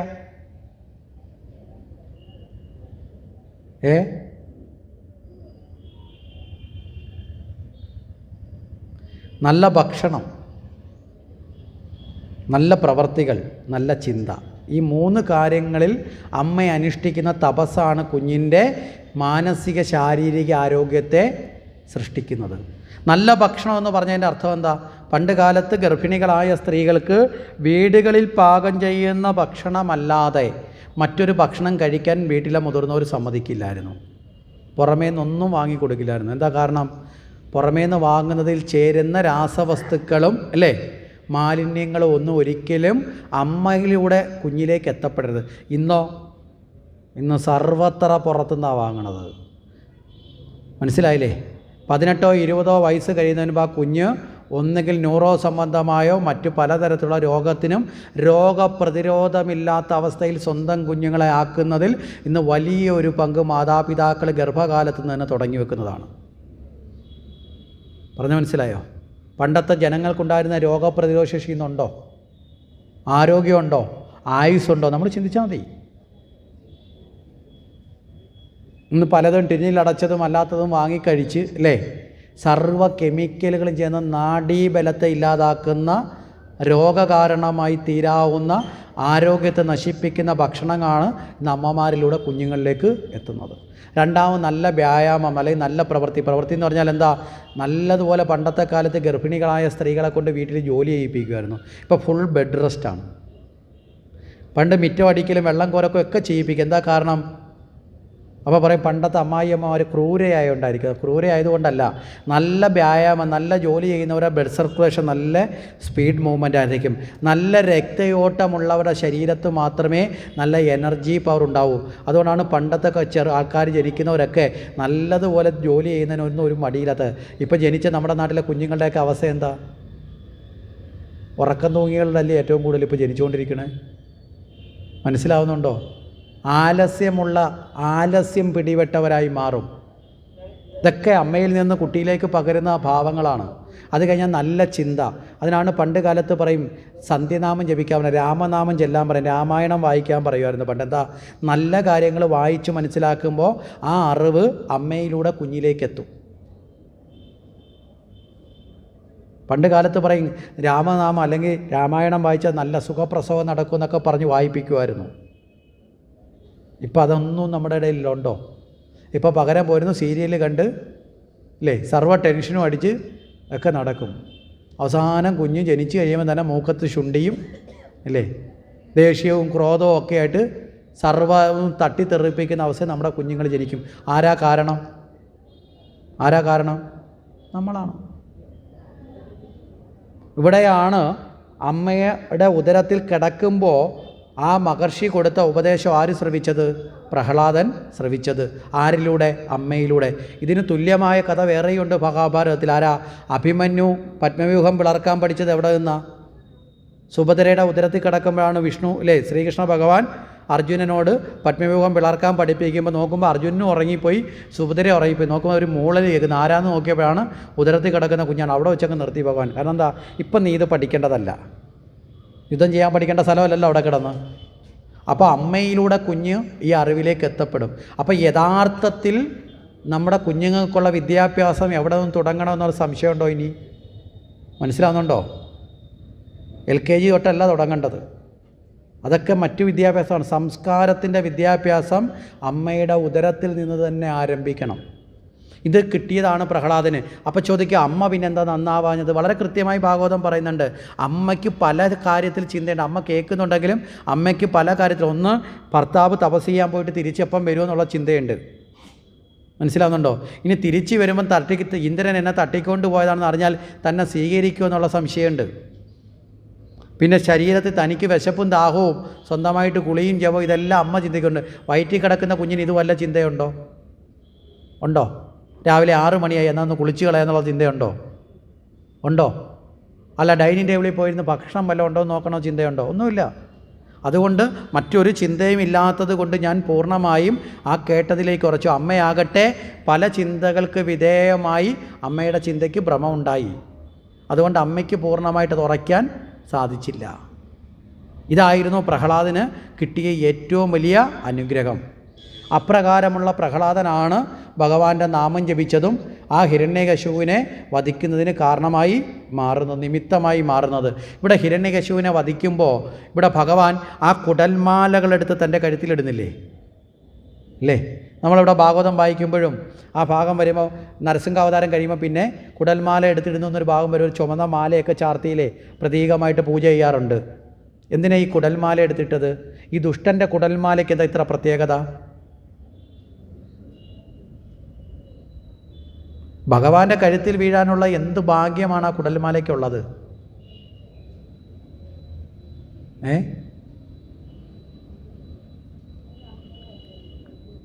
ഭഗവാനോട് ചോദിക്കണമല്ലേ. ഞങ്ങളെന്ത് തെറ്റ് ചെയ്തിട്ടാണ് നരസിംഹമൂർത്തി ഇതൊക്കെ ചെയ്തു വെച്ചത്? ഞങ്ങളെ കുഴപ്പിക്കാനാണോ? കുഴപ്പിക്കാനല്ല, ചിന്തിപ്പിക്കാനാണ്. എന്തിനാ ഈ കുടൽമാല എടുത്തിട്ടത്? ഇവിടെയാണ് നമ്മൾ ഇന്നലെയും പറഞ്ഞു, ഞാനെന്ന ഭാവമാണ് ഹിരണ്യകശിപു എന്ന് പറയുന്നത്. അതുകൊണ്ടാണല്ലോ ഈശ്വരനാമം ജപിക്കേണ്ട, ഇനി എൻ്റെ നാമം ജപിച്ചാൽ മതി. ഞാനെന്ന അഹങ്കാരത്തിൻ്റെ രൂപമാണ് ഹിരണ്യകശിപു. ഈ ഞാനെന്നത് കേവലം ശരീരത്തിനോട് ചേരുമ്പോൾ അത് അഹങ്കാരമായും, ഞാനെന്നത് ഈശ്വരനോട് ചേരുമ്പോൾ അത് അഹംബോധമായും മാറും. രണ്ടിലും അഹമുണ്ട്. അഹം എന്ന് വെച്ചാൽ ഞാൻ. അഹങ്കാരമെന്ന് പറഞ്ഞാൽ ദുഷിക്കുന്നതിനെയാണ്, നന്നാവുന്നതിനെയാണ് അഹം ബോധം. മനസ്സിലാവുന്നുണ്ടോ? അപ്പോൾ ഏതൊരു വസ്തുവിനും ഉയർച്ചയും ഉണ്ട്, താഴ്ചയും ഉണ്ട്. നന്നാവുന്ന ഗതിയുണ്ട്, സദ്ഗതിയുണ്ട്, മോശപ്പെട്ട ഗതിയുണ്ട്. ഇല്ലേ? പറഞ്ഞൊരു ആശയം മനസ്സിലായില്ലേ? അപ്പം നമ്മളൊക്കെ നമ്മുടെ ഉള്ളിൽ ഞാനെന്ന ഭാവം ഇല്ലേ? ഉണ്ടോ ഇല്ലയോ? ഉണ്ട്. ആ ഞാനെന്ന ഭാവം അഹങ്കാരത്തിലേക്ക് പോകണോ അഹംബോധത്തിലേക്ക് പോകണോ? ഏതിലേക്ക് പോകണം? അഹംബോധത്തിലേക്ക് ഉയരണം. അല്ലേ? ഇവിടെ ഭഗവാൻ പഠിപ്പിക്കുന്നത്, നരസിംഹാവതാരം പഠിപ്പിക്കുന്ന ഹിരണ്യകശിപുവിനെ വധിക്കുന്നതിലൂടെ ഈ ഞാനെന്ന ഭാവത്തെ അഹങ്കാരമാകുന്ന മണ്ണിൽ നിന്ന് പൂർണ്ണമായും പറിച്ചെടുത്ത് ഈശ്വരനിലേക്ക് ചേർക്കണം. അതിനാണ് ഈ വേരോടെ പിഴുതെടുക്കുന്നതിൻ്റെ പ്രതീകമാണ് ഈ കുടൽമാല. വേരിനോടൊപ്പം പ്രതീകമാണ്. അതെടുത്ത് ആ ഹിരണ്യകശിപുവിൻ്റെ ഞാനെന്ന ഭാവത്തെ ഭഗവാനിലേക്ക് ചേർത്തു, അഹങ്കാരത്തെ ഇല്ലാതാക്കി. അപ്പോൾ ഭക്തനിൽ അഹങ്കാരമില്ലാതാകേണ്ടതിൻ്റെ ആവശ്യകതയാണ് അവിടെ നരസിംഹാവതാരം പഠിപ്പിക്കുന്നത്. ഞാനെന്ന ഭാവം ഉണ്ടാകരുത്. ഞാനെന്ന ഭാവം വന്നു ചേർന്നാൽ അത് അഹങ്കാരമായി മാറും. അപ്പോൾ ഇതിനെ വേരോടെ പിഴുതെടുക്കച്ചാൽ ഈ അഹങ്കാരം എന്ന് പറയുന്നത് വളരെ ചെറുതങ്ങാണോ? നമ്മൾ നല്ല വേരോടിയിട്ടുള്ളതില്ലേ? അത് കഴിഞ്ഞാലോ അതിൻ്റെ ജീവകാരണമായ രക്തത്തെ കൂടി ഭഗവാൻ പാനം ചെയ്തു. അപ്പോൾ ഈ ഞാനെന്ന ഭാവം പൂർണ്ണമായും അത് ഏതാണെന്ന് അറിയണം. നമ്മളൊക്കെ ഞാനെന്ന് പറയുന്ന ഈ ദേഹമല്ല, ഈ ഞാനെന്ന് പറയുന്ന ഈശ്വരനാണെന്ന ബോധത്തിലേക്ക് ഉയരണം. പറഞ്ഞതിൻ്റെ ആശയം മനസ്സിലായോ? ആ ബോധത്തിലേക്ക് ഉയർന്നാൽ നമ്മുടെ ശരീരത്തിലുള്ള സർവ്വത് ഈശ്വരമയമായി മാറും. ഇതാണ് ഭാഗവതത്തിലെ നരസിംഹാവതാരം പഠിപ്പിക്കുന്നത്. അപ്പോൾ നരസിംഹാവതാരം നമ്മളിൽ എല്ലാ തടസ്സങ്ങളെയും നീക്കുമെന്ന് പറഞ്ഞതിൻ്റെ അർത്ഥം എന്താ? ഞാനെന്ന അഹങ്കാരമാണ് തടസ്സത്തെ ഉണ്ടാക്കുന്നത്. ഞാനെന്ന അഹങ്കാരം മാറിയ തടസ്സങ്ങൾ മാറി. മനസ്സിലായോ? അതിനാണ് നരസിംഹാവതാരത്തെ പ്രാർത്ഥിക്കുന്നത്. ഈ അർത്ഥത്തിൽ തന്നെ ആവണം നമ്മൾ ഭഗവാനെ അറിയേണ്ടതും പ്രാർത്ഥിക്കേണ്ടത് എന്ന്